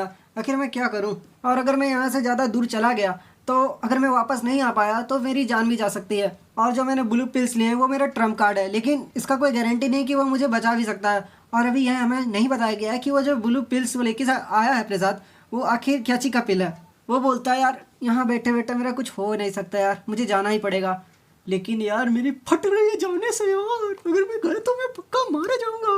और उस समय बोलता है मैंने आधा कोर्टयार्ड तो एक्सप्लोर कर लिया है और बाकी का कोर्टयार्ड मुझे एक्सप्लोर करना है जो कि बनियान ट्री पास है, तो मुझे बनियान ट्री पास जाना चाहिए। शायद वहाँ जाने से मुझे कुछ क्लू मिल सकता है और शायद मेरा एक्सप्लोरेशन टाइम भी इंक्रीज हो सकता है, लेकिन एक तरह का सुसाइड करने का जैसा होगा। मैं वहाँ गया और यहाँ पे वापस नहीं आ पाया तो मैं पक्का मारा जाऊंगा। हाँ, अगर किसी को मारना है ना तो इससे बढ़िया गेम कुछ नहीं हो सकता। हमारा मेन कैरेक्टर सीधे उस बनियान ट्री पास पहुँच जाता है और पहुँचते हुए सोचता है कि ये जो बनियान ट्री है रिपोर्ट के अनुसार ये बहुत डेंजरस है। तभी वहाँ पे उसे एक कुआं दिखता है और बोलता है अच्छा भाई, ऐसा कुआं हर एक हॉरर गेम में होता ही होता है और यहाँ से एक भूत निकलती है, लेकिन चलो अच्छा बात है अभी यहाँ से कोई भूत ना निकले। और एपिसोड 15 की शुरुआत में हमारा मेन कैरेक्टर आगे जा रहा होता है, तभी उसका पैर एक स्केलेटन पर पड़ता है और वो देखता है कि स्केलेटन का सर पूरा 180 डिग्री घुमाया गया है और बोलता है हाय रे बड़ा बेदर्दी से इसे पेला गया है। तभी उसे किसी की आवाज़ आती है जो कि कह रहा होता है यूंजी, ए यूंजी, यूंजी। हर मेन कैरेक्टर सुनता है और सोचता है यहाँ पे मेरे अलावा और कोई नहीं आ सकता है, इसका मतलब वो जो कोई भी है वो एक घोस्ट है। तभी वो मिरर निकाल लेता है और मिरर में जो देखता है, ऐसा देखते उसकी फट के हाथ में जाती है और सीधे वहाँ से भाग लेता है और बोलता है हे रमैया क्या देख ली वो मैंने। और इतना जोर से भागता है कि एक बार भी पीछे नहीं देखता है और एक दीवार के पीछे छुप जाता है और सोचता है हाँ अब वो मेरा पीछा नहीं कर रही है, जैसा कि उस नोट में लिखा हुआ था कि अगर तुम्हें कभी कोई भूत पीछा करे तुम बिना देखे वहां से भाग जाओ। शायद वो भूत तभी पीछा करती होगी जब कोई उसे भागते हुए देख लेता हो। हमारा मेन कैरेक्टर वहां से उठकर जाने ही वाला होता है, तब उसका ध्यान एक दरवाजे की तरफ जाता है जो कि हल्का सा खुला हुआ था और जैसे ही वो उसको पूरा खोलता है तो उसके अंदर से एक बहुत डार्क ऑरा निकलता है। लेकिन फिर वो देखता है कि ये पूरा क्लीन है, शायद मुझे इसे एक्सप्लोर कर लेना चाहिए, क्या पता यहाँ पे मुझे कुछ ऐसा काम का चीज मिल जाए जो कि मुझे यहाँ से निकालने में मदद कर सकता है। और वो उसके अंदर चला जाता है, उसे एक कंटेनर मिलता है और बोलता है वाह कंटेनर मिल गए। अरे मैंने सुना है कि जो यूरिन होता है उससे भूत भाग जाते हैं, ऐसा करना मुझे ठीक नहीं लगता और इसका कोई प्रूफ भी नहीं है कि ऐसा सच में हो सकता है। और यहाँ तक अगर मैंने उसके ऊपर अपना पेशाब फेंक दिया तो गुस्सा से मुझे खा ना जाए। अरे मैं क्या क्या सोच रहा हूँ यार, कितना गंदा लग रहा है। लेकिन यार मेरे जैसे लड़के से ऐसा ही उम्मीद किया जा सकता है। तभी हमारा मेन कैरेक्टर थोड़ा और आगे जाता है और उसे बहुत सारे हथियार मिलते हैं। सोचता है यार इन हथियारों से कुछ ना कुछ तो काम कर ही लूंगा, लेकिन फिर उसे फेंक देता है और बोलता है भाई ये सब सारे नॉर्मल हथियार है जो कि यहाँ होना ऑब्वियस सी बात है, यहाँ पे तो रहेंगे ना। फिर उसका ध्यान एक डेड लाश पर जाता है, वो देखता है यार एक और लाश मिला है, लेकिन इस लाश में किसी तरह का कोई चोट नहीं है और ना ही इसकी हड्डी कहीं से टूटी हुई है। लेकिन वो उसे ध्यान जाता है यार इसके गले में 2 छेद है। फिर हमारा एमसी सोचता है कहीं कोई जानवर तो नहीं है आसपास, लेकिन अगर जानवर होता तो इसे खा जाता, ये इसे यहाँ पे छड़ने के लिए क्यों छोड़ दिया गया है। तभी उसे आवाज आती है पीछे से, वो अपना हथियार लेके एकदम रेडी हो जाता है मारने के लिए। चलो आप तो मैं मार ही डालूंगा, सबको पेल पाल दूंगा। हमारा एमसी सोचता है ये वज्र, इस वज्र का साइज और शेप बिल्कुल ऐसा ही है जैसा उस गॉडेस के हाथ में था, कहीं ऐसा तो नहीं है जो उसके हाथ में था ये वही चीज है बस यहाँ पे गिरा पड़ा है। लेकिन आखिर उस हथियार को यहाँ पे लाया किसने। फिर हमारे एमसी को एक आवाज सुनाई देती है, जैसे उसकी तरफ देखता है उसके फटके 4 हो जाते हैं, क्योंकि वहाँ पे एक मरा हुआ लाश, बोले तो मम्मी था, बोले तो ज़ॉम्बी था, जो उसकी तरफ एकदम घुर्रा के देख रहा था। हमारा एमसी सोचता है हिक मम्मी, मैं इस मम्मी से कैसे लड़ूं यार, ये तो एक ज़ॉम्बी है, बिल्कुल वैसे ही जैसे मैं गेम में खेला करता था, मैं इससे लड़ नहीं सकता, मुझे लगता है कि मुझे मेन हॉल की तरफ भाग जाना चाहिए। फिर हमारे एमसी को कुछ महसूस होता है, वो नोटिस करता है कि उसकी पीठ में वही भूत वापस से आके बैठ गया है जो पहले बैठा हुआ था। हमारा एमसी बोलता है यार तुम फिर से आ गए यार, तुम मेरा पीछा छोड़ दो यार, मैं मर जाऊंगा यार, एक तो ये ज़ॉम्बी पड़ा पीछे, ऊपर से तुम, मैं क्या करूं। एमसी वहां से भाग रहा होता है, तभी वो पीछे मुड़कर देखता है तो वो देखता है कि वहां पर एक ज़ॉम्बी है जो कि उसको घूर रहा होता है। वो ज़ॉम्बी रनिंग पोजीशन में आ जाता है और बोलता है तुम तो इस दुनिया के नहीं लगते, आखिर तुम हो कौन, बहुत टेस्टी लगोगे तुम, अब तो मैं तेरे को खा जाऊंगा। और सीधे उसके पीछे दौड़ जाता है और ये देख के हमारे एमसी की फट जाती है, बोलता है यार तुम ऐसा कैसे दौड़ सकते हैं यार, ज़ॉम्बी लोग ऐसे थोड़ी ना दौड़ते हैं, वो तो एकदम मरियाल की तरफ चलते हैं। फिर सोचता है यार यहाँ से बच पाना बहुत मुश्किल है, मुझे इसे मारना ही पड़ेगा, और सीधे पीछे मुड़ता है और एक भाला सीधे उसके छाती में घुसा देता है। उसने ज़ॉम्बी को कुछ टाइम के लिए वहाँ पे स्टॉप कर दिया, लेकिन उस अटैक से इस ज़ॉम्बी को एक खरोच तक नहीं आई और वो बहुत जोर से चिल्लाता है। और इतने में हमारा एमसी वहां से बैकफ्लिप मार के साइड हो जाता है और सोचता है क्या मैं इसे मार पाऊंगा, ये तो पहले से मर चुका है। लेकिन वो फिर एक और अटैक करता है जो कि सीधे उस ज़ॉम्बी को बीच से काट देता है, लेकिन उसके बाद भी उस ज़ॉम्बी को एक खरोच तक नहीं आती है। लेकिन फिर हमारा एमसी बहुत जोर से सिस्टम को बोलता है, सिस्टम जल्दी से ना क्रॉप्स तालिस्मान निकालो। और उस तालिस्मान को देखकर वो ज़ॉम्बी एक जगह पर खड़ा हो जाता है और हमारा एमसी सोचता है हाँ जैसा कि मैंने सोचा था, ये तालिस्मान मुझे प्रोटेक्ट कर सकता है और इसी के डर से वो ज़ॉम्बी मेरे पास नहीं आ रहा है, लेकिन जो मेरे पीठ पे बैठा भूत है वो तो कहीं जा ही नहीं रहा है। और फिर हमारा एमसी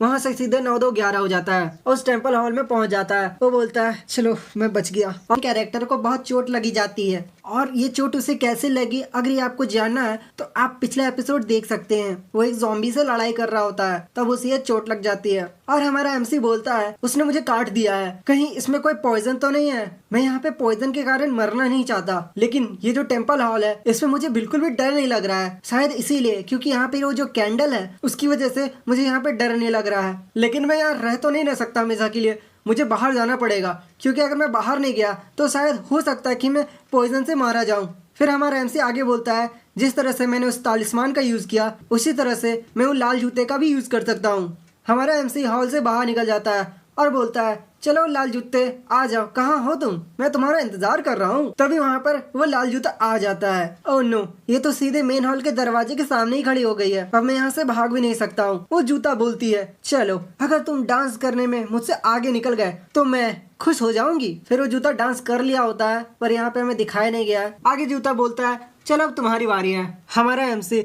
उन स्टेप्स को ध्यान से सोच रहा होता है जो उस जूते ने किया होता है और फिर अपना एमसी एकदम डांस करना शुरू कर देता है। दोस्तों यहाँ पे एमसी को सेम वही स्टेप करना होता है जो कि उस जूते ने किया होगा। अगर एक भी स्टेप गलत हुआ तो हमारा एमसी मारा गया समझो। और डांस करते करते सोच रहा होता है अच्छा वो यहाँ पे मेरे अलावा और कोई नहीं है, नहीं तो वो मुझे ऐसे डांस करते हुए देख लेता तो मेरा यूट्यूब पे वायरल वीडियो बना देता। और नाचते नाचते उसके नाक से खून निकल जाता है और जूता बोलता है बहुत बढ़िया, तुम बहुत अच्छे डांस किए हो। वो जूता हमारे सिस्टम यानी कि हमारे मेन कैरेक्टर के पास पहुंच जाता है और सिस्टम उसे बताता है कि इस जूते का नाम है रेड डांसिंग शूज और इसका काम है ट्रैकिंग और हंटिंग करना। और फिर हमें इस जूते के बारे में बताया जाता है कि आखिर ये जूता है किसका। तो एक फार्मर ऑनर की जो बेटी थी वो डांसिंग में बहुत बेस्ट थी और साथ ही में बहुत ही सुंदर थी, लेकिन जो उसकी स्टेप मदर थी वो इसे बिल्कुल भी पसंद नहीं करती थी, इसलिए इसे एक टावर में छोड़ दिया था अकेले और ये लड़की तब तक नाची जब तक वो मर नहीं गई। ठीक उसी समय इस जूते में उस लड़की की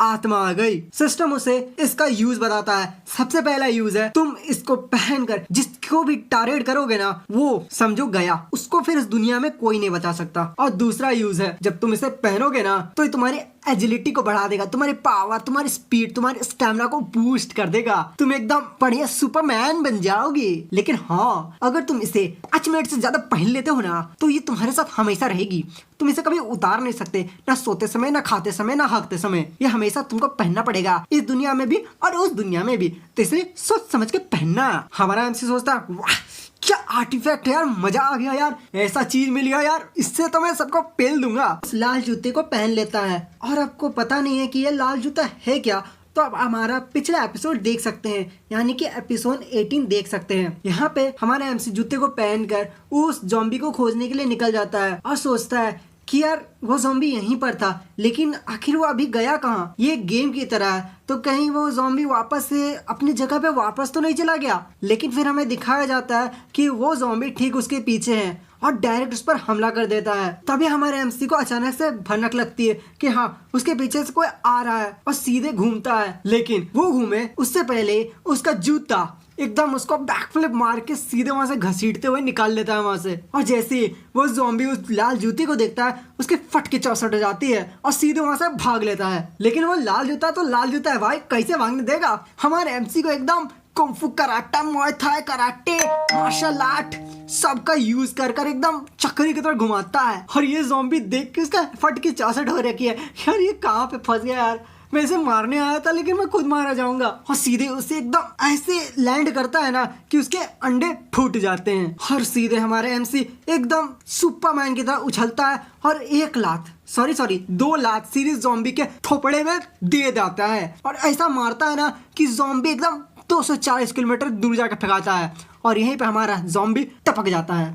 आपको क्या लगा एपिसोड खत्म हो जाएगा? ना वो ना, ऐसे कैसे खत्म हो जाए। वो हमारा एमसी फिर तालिस्मान निकाल लेता है और तालिस्मान निकालते ही ज़ॉम्बी की और फट जाती है और सीधे उसके थोपड़े में चिपका देता है। ले था आया तुमको खाने रे। और यहीं पे हमारा ज़ॉम्बी फाइनली अभी टपक जाता है और उसे याद आता है यार मेरे अंडे तो फूट गए हैं, हायरे मेरा अंडा फूट गया है। फिर हमारा एमसी उस नेक्स्ट को खोजने लगता है कि अब तुम्हारी बारी है लंबे वालों वाली भूतनी, तेरे को लगता है पिलना पड़ेगा। लेकिन उससे पहले उसे हथियार मिलता है। ये वही हथियार है जो कि हमारे एमसी को बहुत पहले मिला था। अब कौन से एपिसोड में मिला था वो मुझे याद नहीं है और मैं याद करूंगा भी नहीं, उससे मुझे क्या फ़ायदा।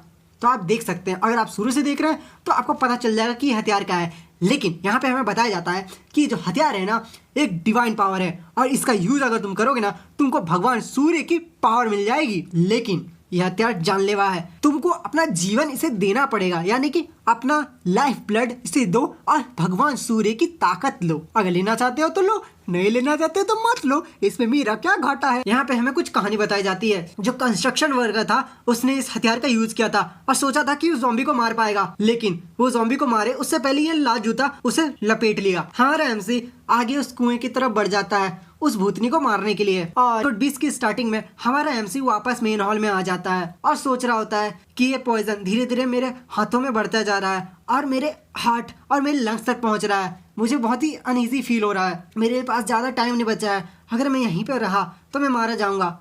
लेकिन जिस तरह से सिस्टम ने कहा था कि तुम्हें एक्सप्लोर करना है, मैंने सारा एक्सप्लोर कर लिया। मैंने जो गोटियार्ड बचा था उसको भी एक्सप्लोर कर लिया, मैंने उस ज़ॉम्बी को भी मार दिया। लेकिन मैंने इस टेम्पल हॉल को भी एक्सप्लोर किया है, लेकिन इस एरिया का मुझे लगता है कि यहाँ पे टेम्पल हॉल में और भी कोई सीक्रेट एरिया होगा जिसको मुझे एक्सप्लोर करना है। फिर उससे कुछ ध्यान आता है और डायरेक्ट वो उस हथियार को, यानी कि जो वज्र उसे पिछले एपिसोड में मिला था, उसको डायरेक्ट उस मूर्ति के हाथ में फिट कर देता है और जैसे ही वो उसे फिट करता है वो मूर्ति पूरा का पूरा चकनाचूर हो जाता है और उसके पीछे एक नया दरवाजा खुलता है। हमारा एमसी सोचता है ऐसे टेम्पल हॉल्स में एक नया कोई सीक्रेट दरवाजा जरूर होता है। यहाँ पे हमारे एमसी को उसका हथियार वापस मिल जाता है। दोस्तों इस हथियार का नाम है वज्र, तो मैं अब इससे वज्र बोलूंगा, ठीक है ना। तो हमारा एमसी उस वज्र को लेकर सोचता है हाँ तो ये सच में एक पावरफुल वेपन है। फिर हमारा एमसी सोचता है पर मेरे पास कोई चॉइस ही नहीं है, पहले ही मैं यहाँ पे मर रहा हूँ, मरने से अच्छा मैं इसको ट्राई कर लेता हूँ, शायद मेरे कुछ काम आ जाए। और सीधे उस वज्र से अपने आप को भोंक लेता है और ऐसा करते ही उसके आसपास एक ऑरा रिलीज होता है और उसी समय हमारे एमसी को ऐसा फील होता है कि जो उसे बीमारी थी, यानी कि जो पॉइजन उसके शरीर में था ना वो सब हट चुका है, उसे सांस लेने में अब कोई दिक्कत नहीं है। फिर हमारा एमसी अपना सुपर पावर का यूज करता है और इसका यूज करके वो आगे बढ़ने लगता है। तभी उसे किसी की हेल्प की आवाज सुनाई देती है और जब वो उसके बाहर निकलता है तो कुछ ऐसा दिखता है और आप भी देख सकते हैं कि ये आखिर है क्या। मतलब वो उस हॉल से बाहर निकल चुका है और यहीं पे हमारा एपिसोड 20 खत्म हो चुका है। और आपको मेरा एक्सप्लेनेशन कैसा लगता है वो भी मुझे प्लीज़ बताइएगा, मुझे जानना है कि मैं कैसा करता हूँ एक्सप्लेनेशन। करते करते मज़ा आ जाता है यार, कभी कभी दिल में लगता है यार बड़ा मज़ा आ रहा है करने में, मतलब ये अपने आप आ जाता है। एपिसोड 21 की शुरुआत में हमें लिखकर आता है कई साल बीत गए और फाइनली यहाँ पर कोई इंसान आया है। हमारा एमसी बोलता है तो कौन हो तुम? वो पेड़ बोलता है कि मैं एक पेड़ हूँ। फिर हमारा एमसी पूछता है तो क्या तुम ही ने सारे डिसाइपल्स को मारा है? वो बोलता है नहीं मैंने नहीं मारा है, वो नाइट गॉडेस थी जिन्होंने सारे डिसाइपल्स को मारा है। और ऐसा सुनते ही हमारा एमसी सोचता है आखिर ये कैसे पॉसिबल है, वो अपने डिसाइपल्स को क्यों मारेगी और भी एक भगवान होकर? तभी वो पेड़ बोलता है जैसे जैसे समय बीता कल्टीवेटर्स अपना ब्रेक थ्रू नहीं कर पा रहे थे और गॉडेस को इमॉर्टल बनना था, इसीलिए उसने डेमोनिक पाथ चुना और अपने आप को जिंदा कॉफिन में दफना लिया उस बनियान ट्री के पास। और ये बात सबको पता है कि जो नाइट गॉड है उनका स्पेशल पावर है सोल को खाना, जिससे उनको ताकत मिलती है। और कई सालों से उसने बहुत सारे सोल्स को खाया और अपनी ताकत बढ़ाई। तब हमारा एमसी बोलता है तो इतने सालों से जो भी यहाँ पर आता गया वो सब मारा गया और उस गॉडेस का खाना बन गया। वो पेड़ बोलता है उसी टाइम से मैं किसी ताकतवर इंसान का इंतजार कर रहा था जो कि आए और इस कॉफिन को खोल दे। एमसी सोचता है आखिर मुझे क्या करना चाहिए, क्या मुझे इस कॉफिन को खोलना चाहिए या फिर नहीं। तो वह पेड़ बोलता है कि देखो ज्यादा सोचो मत और जल्द से जल्द इस कॉफिन को खोल दो अपने वज्र के अटैक से। एमसी बोलता है तो तुम खुद ही इस कॉफिन को क्यों नहीं खोल लेते। पेड़ बोलता है नहीं मैं कैसे खोल सकता हूँ, मैं तो एक ट्री हूँ ना, और अगर तुमको विश्वास नहीं है तो तुम खुद खोलो और देख लो। हमारा एमसी बोलता है देखो जो नाइट गॉडेस थी वो तब एग्जिस्ट किया करती थी जब ये मिंग डायनेस्टी था और उनके डेथ के बाद उनकी रिस्पेक्ट में इस टेम्पल को बनाया गया था। लेकिन जब उनके डिसाइपल्स डिसअपियर होने लगे उस समय तो वो यहाँ थी ही नहीं, और ये गैप करीबन 60 to 50 ईयर्स का है, 2 जनरेशन के बाद का। उससे पहले आखिर उसने कुछ किया क्यों नहीं। और बात रही मुझे मारने की, तो तुमने वो ट्राई किया था लेकिन तुम मुझे मार नहीं पाए। उस लड़की ने मेरा असली नाम लिया था, ना कि प्रिमोडियल हेवनली लॉर्ड। इसका मतलब वो लड़की केवल मेरे दिमाग के अंदर थी और यही तुम्हारी गलती थी। और दूसरी बात ये है जो उस रिकॉर्ड है जो मैंने घर से पढ़ कर आया था उसमें केवल बनियान ट्री को ही खतरनाक बताया गया है, वहाँ पे कुएं के बारे में कोई जिक्र नहीं है। इसका मतलब ये तुम्हारा एक बस इल्यूजन था, लेकिन अब वो इल्यूजन मुझ पर काम नहीं कर रहा क्योंकि मेरे पास ये वज्रा है। इसलिए तुम मुझसे बहुत प्यार से बोल रहे हो कि चलो इसको खोल दो, मैं तुम्हें पागल दिखता हूँ क्या। और ऐसा बोल के वो डायरेक्ट उस पेड़ पर हमला कर देता है, लेकिन उस हमले का इस पेड़ पर कोई भी असर नहीं होता। और पेड़ बोलता है तो तुम मेरी बात नहीं मानोगे, मैंने कितने अच्छे से तुम्हें समझाया ना, तो अब जाके मर जाओ। और एपिसोड 22 की शुरुआत में वो पेड़ हमारे एमसी पर हमला कर देता है। एमसी जैसे तैसे उस पेड़ के हमले से बच रहा होता है और बोल रहा होता है कि तुमने ये गलत किया, तुम्हें क्या लगता है कि तुम मुझे आसानी से मार पाओगे। और ऐसा कहते कहते वो सीधे उस पेड़ पर हमला करने के लिए बढ़ जाता है, लेकिन पेड़ फिर से दोबारा उस पर हमला करता है और बोलता है तुम्हें क्या लगता है कि तुम जैसे छोटे से इंसान मुझे मार पाओगे। लेकिन पेड़ दोबारा हमला करे उससे पहले हमारे एमसी अपना वज्र सीधे उसके खोपड़े में भोंक देता है, और ऐसा करते ही वो पेड़ पूरी तरह से जल जाता है और जितनी भी आत्मा उसने अब तक कैप्चर की थी ना सब की सब रिलीज हो जाती है। और फाइनली यहाँ पे वो पेड़ हमेशा के लिए खत्म हो जाता है। हमारा सिस्टम उसे बोलता है कॉन्ग्रेचुलेशन, आपने सारा मिशन कंप्लीट कर लिया। आपको कुछ रिवॉर्ड्स दिए जाते हैं जो कि आपको स्क्रीन में दिख रहे हैं। इसका एट्रीब्यूट बढ़ गया, एक्सपीरियंस बढ़ गया, और इसको जो हथियार मिला था वज्र और उसको लाल जूता वो दोनों इसे दे दिया गया। और लास्ट में सिस्टम बोलता है कि 5 मिनट के बाद आप इस रिल्म को छोड़ सकते हो। और ऐसा सुनते ही हमारा एमसी बहुत खुश हो जाता है, एकदम नाचने लगता है। यस, आखिर मैंने क्लियर कर दिया, इस क्वेस्ट को क्लियर कर दिया, अब मैं घर जा सकता हूँ। यस। और इस एपिसोड को बनाते समय मतलब ऑडियो रिकॉर्ड करते समय मुझे भी बहुत मजा आ रहा है। जब मैंने इसको पूरा पढ़ा था ना बहुत मजा था यार। वो बहुत खुश है, तुम खुद देख सकते हो यार कितना खुश है वो, और साथ में मैं भी। तो इसी बात पे लाइक कर दो। और ये वीडियो बहुत ही छोटा है तो इसी वीडियो में मैं एपिसोड 23 भी बनाता हूँ, ठीक है ना। एपिसोड 23 की शुरुआत में हमारा एमसी मेडिटेशन कर रहा होता है या फिर शायद इंतजार कर रहा होता है घर जाने का।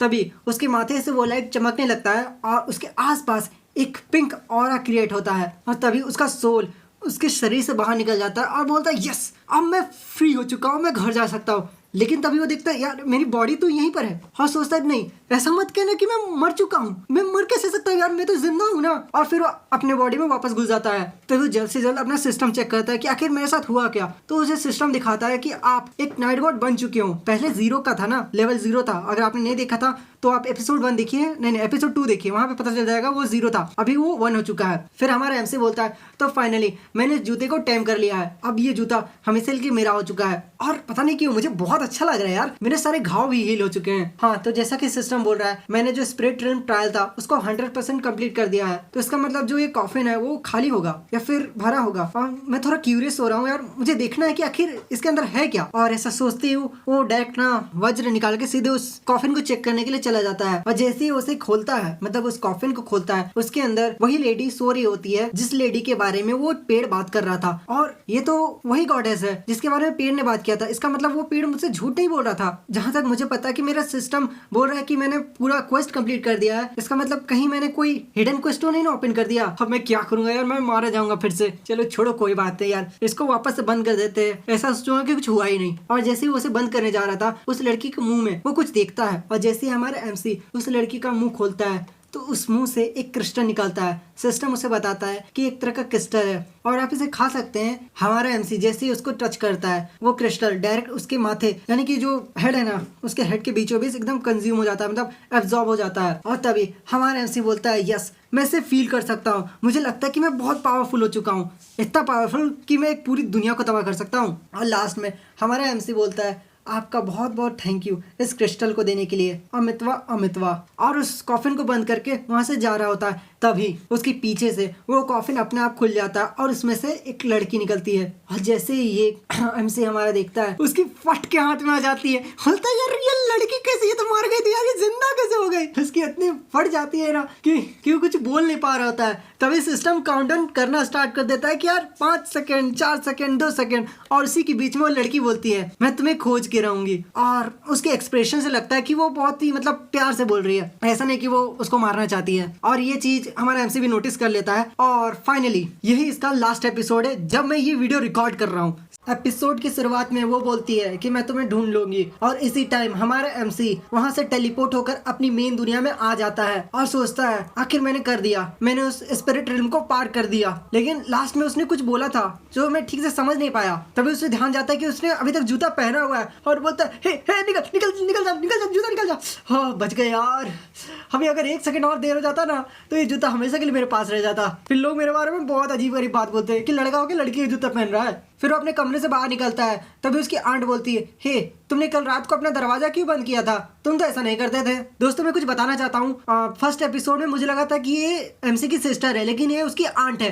भाई आंट इतनी सुंदर कैसे हो सकती है भाई, यार कुछ तो देखो यार, कैसे पता चलेगा यार। वो तो इस वीडियो में हमारे एमसी ने बोला आंट, इसलिए मुझे पता चला कि ये आंट है। भाई तुम ही देखो यार, तुम देख सकते हो। हमारा एमसी उसको गले पड़ जाता है और बोलता है आंट मैंने आपको बहुत मिस किया और यार आपकी गाल बहुत सुंदर है, मैं आपको बहुत मिस करता हूँ। सीन शिफ्ट होता है इस बुड्ढे की तरफ जो पूछता है उस लड़की की तरफ से कुछ खबर मिला। वो लड़की बोलती है नहीं, मैंने उसे 6 बार कॉल कर दिया है और अभी तक उसका फोन स्विच ऑफ है, और ये बात आप 3 बार बोल चुके हैं। वो बुड्ढा बोलता है सॉरी मैं भूल गया था, मुझे टाइम का अंदाजा नहीं था। ग्वान बोलती है चिंता मत कीजिए लीडर, ऐसा होता है। तभी वो चश्मिश बोलता है हाँ शायद ऐसा ही हो जैसा तुम लोग सोच रहे हो। और ये सुनकर वो दोनों गुस्सा हो जाते हैं और उसको बोलते हैं तुम चुप रहो समझे। फिर मन मन सोचता है मैंने ऐसा क्या कह दिया, अरे सच बोलने पर लोगों को जल्दी क्यों है यार। फिर ग्वान सोचती है क्या करूं मैं उस बच्चे का, जो वो सिस्टर ग्वान बोलता था ना कितना मजा आता था ये सुनने में। होप करती हूँ कि वो आसानी से पार कर ले ट्रायल रूम, कहीं मर ना जाए। बुड्ढा बोलता है मैं जा रहा हूँ और अगर तुम्हें उसके बारे में कोई भी रिपोर्ट मिले ना तो प्लीज मुझे बताना। तभी फोन का रिंग बजता है और जैसे ही ग्वान फोन को चेक करती है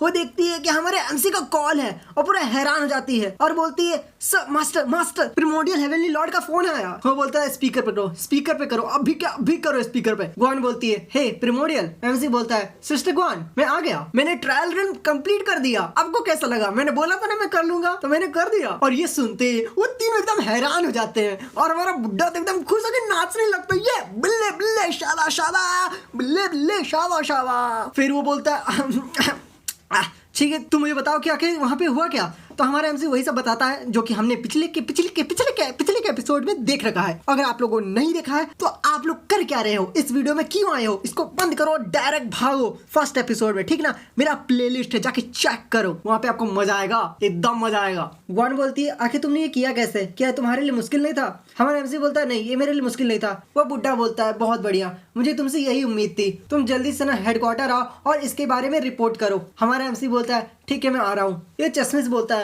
मुझे नहीं लगा था कि वो कंप्लीट कर पाएगा, लेकिन देखिए आपने एक मॉन्स्टर को पिकअप कर लिया है। वो बुड्ढा बोलता है हाँ तुमने सही कहा, लेकिन मॉन्स्टर ना वो मॉन्स्टर नहीं है, वो एक जीनियस है और इस बार मेरे हाथ में एक जीनियस लगा है। मैं आता हूँ थोड़ी देर में, ठीक है। वो सेंचुरियन फू को मैसेज कर रहा होता और बोल रहा होता है हे सेंचुरियन फू मैं तुम्हें कुछ रिपोर्ट देना चाहता हूँ। तभी उसके फोन पर सेंचुरियन फू का कॉल आता है। बुड्ढा बोलता है हेलो सेंचुरियन फू। सेंचुरियन फू बोलता है हे लिंडोंजर आखिर तुम कैसे हो, जो मैं सुन रहा हूँ वो सच है ना। बुड्ढा बोलता है मैं समझ सकता हूँ कि तुम्हें लग रहा है कि मैं कोई झूठ बोल रहा हूँ, लेकिन एक्चुअली मैंने अभी उससे फोन पर बात की है। फिर हमें यहाँ पर सेंचुरियन फू को दिखाया जाता है जो कि बोलता है मुझे नहीं लगा था कि वो लड़का कर लेगा, लेकिन आखिर उसने कर दिया। तुमने इस बार बहुत ही बेहतरीन कैंडिडेट को अपने टीम में लिया है और इससे हमारी टीम का नाम बहुत रोशन होगा। ली डोंजे बोलता है हाँ जरूर, क्यों नहीं, तो क्या हमें इसे सीक्रेट रखना चाहिए? सेंचुरियन फू बोलता है सीक्रेट? तुम इसे सीक्रेट क्यों रखना चाहते हो? ताइसेक ने पहले ही मना कर दिया है कि उसे कोई भी नाइट वंडर नहीं चाहिए, तो भला इसे सीक्रेट रखने का क्या फायदा? और एक समय के बाद तो सबको पता चल ही जाएगा कि हमारे पास एक नाइट गॉड है। वो बुड्ढा बोलता है तो आखिर अब मुझे क्या करना चाहिए? सेंचुरियन फू बोलता है जितना ज्यादा हो सके उतना फंडिंग जुगाड़ो। और यहीं पे हमारा एपिसोड 24 खत्म हो जाता है। दोस्तों चैनल को सब्सक्राइब जरूर कर दीजिए। एपिसोड 25 की स्टार्टिंग में सेंचुरियन फू बोलता है देखो मैं जानता हूँ पैसों से इंसान की लॉयल्टी नहीं खरीदी जा सकती, लेकिन पैसों की मदद से इंसानों को जमा जरूर किया जा सकता है, इसलिए जितना हो सके उतना पैसा जमा करो ताकि बाद में अगर कोई दिक्कत आए तो हम उसे जल्द से जल्द सॉल्व कर सके। ली डोंजे बोलता है ठीक है मैं समझ गया। तभी कुछ लोग ग्रुप चैट में चैट कर रहे होते हैं कि देखो वो बच्चा मारा जाएगा क्योंकि अभी तक किसी ने भी यांगलिंग टनल को क्लियर नहीं किया है। तभी ली डोंजे वहाँ पर कूदता है और बोलता है तुम लोग तो सोच रहे होगे कि वो बच्चा मारा गया होगा, लेकिन मैं तुम्हें बताना चाहता हूँ कि अभी अभी मुझे पता चला है कि वो बच्चा सही सलामत यांगलिंग टनल को कवर कर दिया है, यानी कि सॉल्व कर दिया है, जिस यांगलिंग टनल को अभी तक किसी ने नहीं सॉल्व किया। और ये सुनकर बाकी सब लोग हैरान हो जाते हैं और कमेंट करने लगते हैं क्या क्या तुम सच बोल रहे हो भाई, जवाब दो जवाब दो। और हमारा ली डोंजे एकदम सुस्ता गया होता है हाँ, तुम लोग क्या समझते हो हमको, हम हैं हम, बाकी सब पानी कम।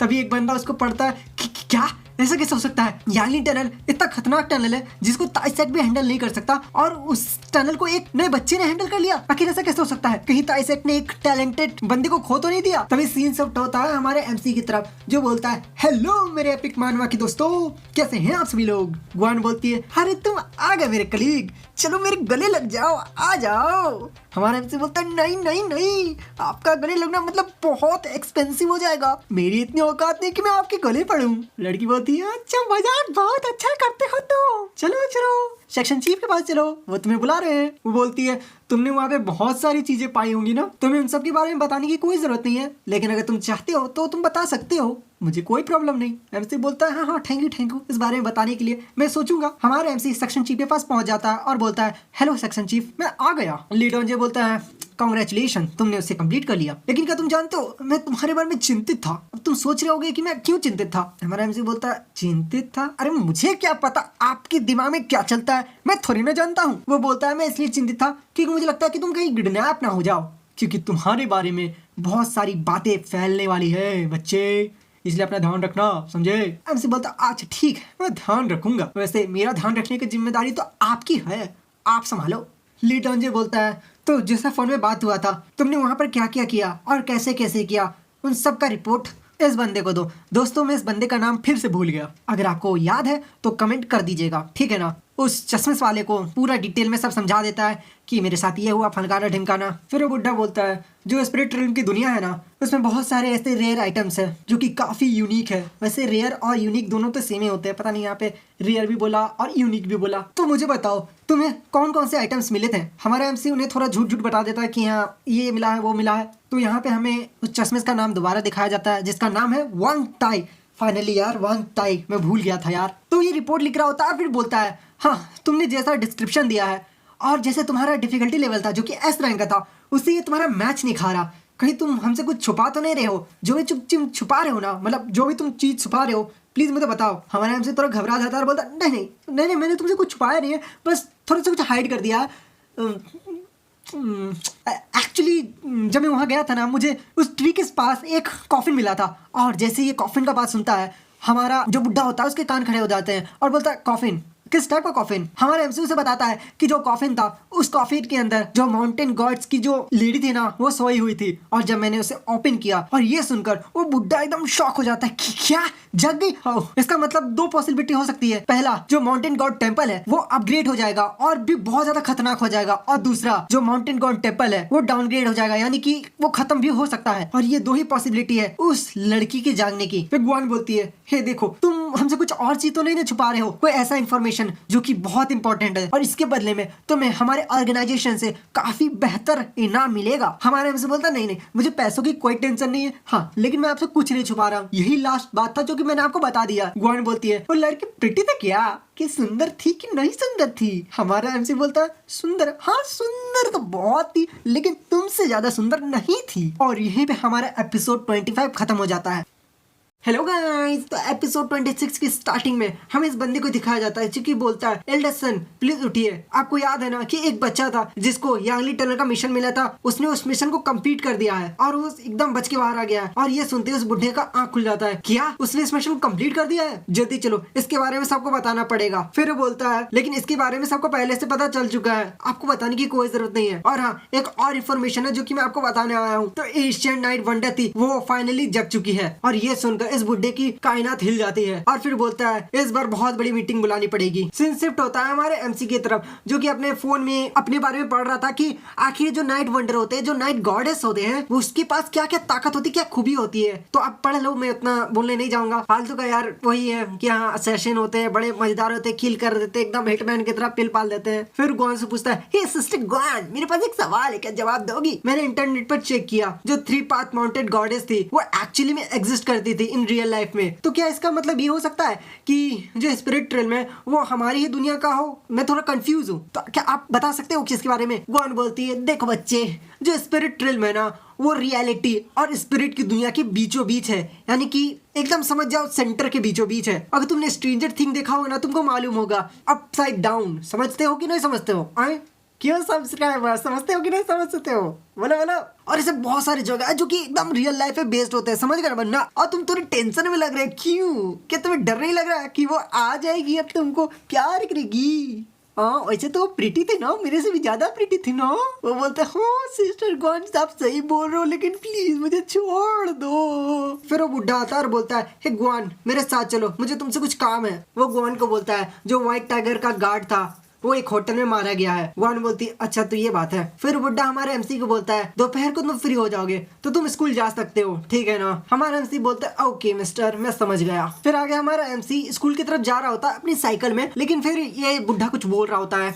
अभी तो पता नहीं चला कि आखिर ये बोल क्या रहा है, क्योंकि मुझे उतना समझ नहीं आ रहा है, लेकिन आगे आने वाले एपिसोड में आसानी से पता चल जाएगा कि आखिर ये कहना क्या चाहता था। क्योंकि अगर अभी मैंने इसको ट्रांसलेट करना बैठा तो बहुत देर हो सकती है, वैसे भी वीडियो बहुत लेट हो चुकी है। तो फाइनली वो अपने स्कूल में पहुंच जाता है, तो वहाँ पे उसके कुछ दोस्त मिलते हैं और बोलते हैं, हे यून जी, तो आज के दोपहर की क्लास में तुम जा रहे हो ना? हमारा एमसी बोलता है, हाँ मैं जा रहा हूँ, लेकिन अभी मुझे कुछ काम है तो मैं थोड़ी देर में आता हूँ। और एपिसोड 27 के स्टार्टिंग में हमें एक होटल को दिखाया जाता है जहाँ पर बहुत सारी पुलिस आ चुकी थी, जो कि इंस्पेक्शन कर रही थी, क्योंकि यहाँ पर हो गया था एक मर्डर। तभी ग्वान बोलती है, जो मेल विक्टिम है जिसकी मौत हुई है उसका नाम जियाओ यांगचिंग है। नाम थोड़ा गड़बड़ है, लेकिन आप समझ जाओ, कोरियन नाम है, बहुत हार्ड नाम होता है यार ये लोग का। और ये हमारे व्हाइट टाइगर गार्ड का स्क्वाड मेंबर था, जो कि रैंक 2 का था। और साथ ही में हमें एक फीमेल विक्टिम मिली जिसका नाम लू शायो है, और एक सिविलियन थी, इसके पास कोई भी सुपर पावर्स नहीं थी। और इस रूम में किसी भी तरह का कोई स्ट्रगलिंग का या फिर फाइटिंग का कोई निशान नहीं था, बस यहाँ पे 2 यूज कॉन्डम्स मिले थे। और ऐसा लगता है कि भले यहाँ पे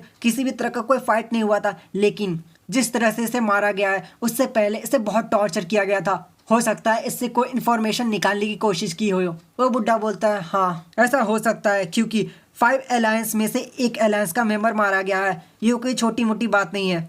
फिर ग्वान बोलती है, हाँ आप सही कह रहे हो, और ऐसे भी ये कोई मामूली एहसान नहीं था जी, कोई भी एरा गैरा नथु गैरा आए और इसे मार के खत्म करके चले जाए। हो सकता है जिस किसी ने भी इसे मारा हो ना और टॉर्चर किया हो वो बहुत ही ज्यादा पावरफुल हो। वो बुढ़ा बोलता है, हाँ तुम सही कह रहे हो, लेकिन ये बहुत ही सीरियस सिचुएशन है कि इस तरह से कोई आता है और हमारे एक टीम मेंबर को मार के चला जाता है, और इसके बारे में किसी को अभी तक पता भी नहीं चलता है। तभी एक ऑफिसर वहां से भाग के आती है और बोलती है, सर आपके लिए एक नया रिपोर्ट है, प्लीज इसे चेक कर लीजिए। वो बुढ़ा इस रिपोर्ट को चेक करता है और बोलता है, ये हमेशा अपना होटल चेंज करता रहता है, लेकिन जब जब इसने होटल चेंज किया इसके साथ ये लड़की भी होटल चेंज करती रही है। हो सकता है कि ये लड़की ही इसे मारी हो, लेकिन ऐसा पॉसिबल कैसे हो सकता है? अगर इस लड़की ने इसे मारा हो तो ये लड़की खुद कैसे बच सकती है? ये बहुत ही स्ट्रेंज है। ग्वान बोलती है, तो हमें इसकी आत्मा को टैवोर करना चाहिए। दोस्तों टैवोर मतलब आत्मा को निकाल कर उससे इंफॉर्मेशन निकालना चाहिए, वो बोल रही है। वो बुढ़ा बोलता है, हाँ तुम सही कह रही हो, जल्द से जल्द यूनजी को कॉल करो और उसे बुलाओ। सीन शिफ्ट होता है कॉलेज के अंदर, जहाँ पर हमारा एमसी पढ़ाई नहीं कर रहा था, बल्कि मोबाइल में अपने बारे में या फिर कुछ तो देख रहा होता है, जो कि हम अक्सर करते रहते हैं। तभी उसे अचानक से ग्वान का कॉल आता है और सीधे वो बोलता है, हे सिस्टर ग्वान, मैं अभी कॉलेज में हूँ, ठीक ना, तो आप मुझे बाद में कॉल कीजिएगा। ग्वान बोलती है, मैं तुम्हारे गेट में इंतजार कर रही हूँ, तुम जल्द से जल्द 20 मिनट के अंदर आओ। हमारा एमसी सिस्टर ग्वान के पास पहुंच जाता है और बोलता है, सिस्टर ग्वान, आपको मुझसे क्या काम था जो आपने मुझे इतना जल्दी बुलाया। ग्वान बोलती है, जल्द से जल्द कार के अंदर बैठो, मैं तुम्हें सारी बातें वहीं पर बताऊंगी। फिर ग्वान बोलती है, हे देखो, तुमको जल्द से जल्द एक आत्मा को टैवोर करना है, यानी कि उस आत्मा को निकाल कर उसके बारे में सारा इन्फॉर्मेशन जमा करना है, तो तुम जल्द से जल्द चलो मेरे साथ। हमारा एमसी बोलता है, इस तरह से मैं कोई काम कर भी सकता हूँ या फिर नहीं। ग्वान बोलती है, देखो, एक नाइट वंडर ये काम बहुत ही आसानी से कर सकता है, लेकिन हाँ, मुझे पूरा यकीन है तुम इसे और भी आसानी से कर सकते हो, इसलिए चिंता मत करो, पहले ट्राई तो करो। तभी हमें यहाँ पे एक और लड़की को दिखाया जाता है, जिसके बारे में अभी कुछ बताया तो गया नहीं है, बाद में देखा जाएगा कि ये लड़की है कौन। शायद इस कैरेक्टर की, मतलब इस मानवा की हीरोइन हो सकती हो। हमारे एमसी उस लड़की के डेड बॉडी के पास चला जाता है। बुड्ढा बोलता है, हे अब तुम अपना काम शुरू कर सकते हो। हमारा एमसी अपना सुपर पावर यानी कि आत्मा को टैवोर करने का काम स्टार्ट कर देता है, जो कि देखने में बहुत ही ज़्यादा ऑसम लग रहा होता है। जब वो आत्मा टैवोर कर रहा होता है, यानी कि जब आत्मा निकाल रहा होता है, तब वो बोल रहा होता है कि मरने के टाइम बहुत सारी कॉन्शियसनेस खत्म हो जाती है, लेकिन कुछ कॉन्शियसनेस बची रहती है, और ये कॉन्शियसनेस वही होती है जो कि लास्ट टाइम पे मरने समय सबसे नज़दीक हो। यानी कि आप जब मर रहे हो तो आपके अंदर का सबसे ज़्यादा जो इच्छा है ना, वही इच्छा सबसे ज़्यादा देर तक आपके बॉडी के आसपास रहती है। ये सब मैं नहीं कह रहा, ये बोल रहा है। तभी हमारा एमसी पूरा का पूरा उसे टैवोर कर लेता है, यानी कि पूरा आत्मा चूस लेता है। तभी कुछ फ्लैशबैक सीन्स दिखाया जाता है, जिसमें एक लड़की होती है जो कि बिना कपड़ों के बैठी हुई रहती है, और हमारा एमसी उसे बस देख रहा होता है। और यहीं पे हमारा एपिसोड 27 खत्म हो गया। एपिसोड 28 बहुत जल्द आने वाला है, तो एपिसोड को लाइक कर दीजिए और चैनल को सब्सक्राइब कर दीजिए।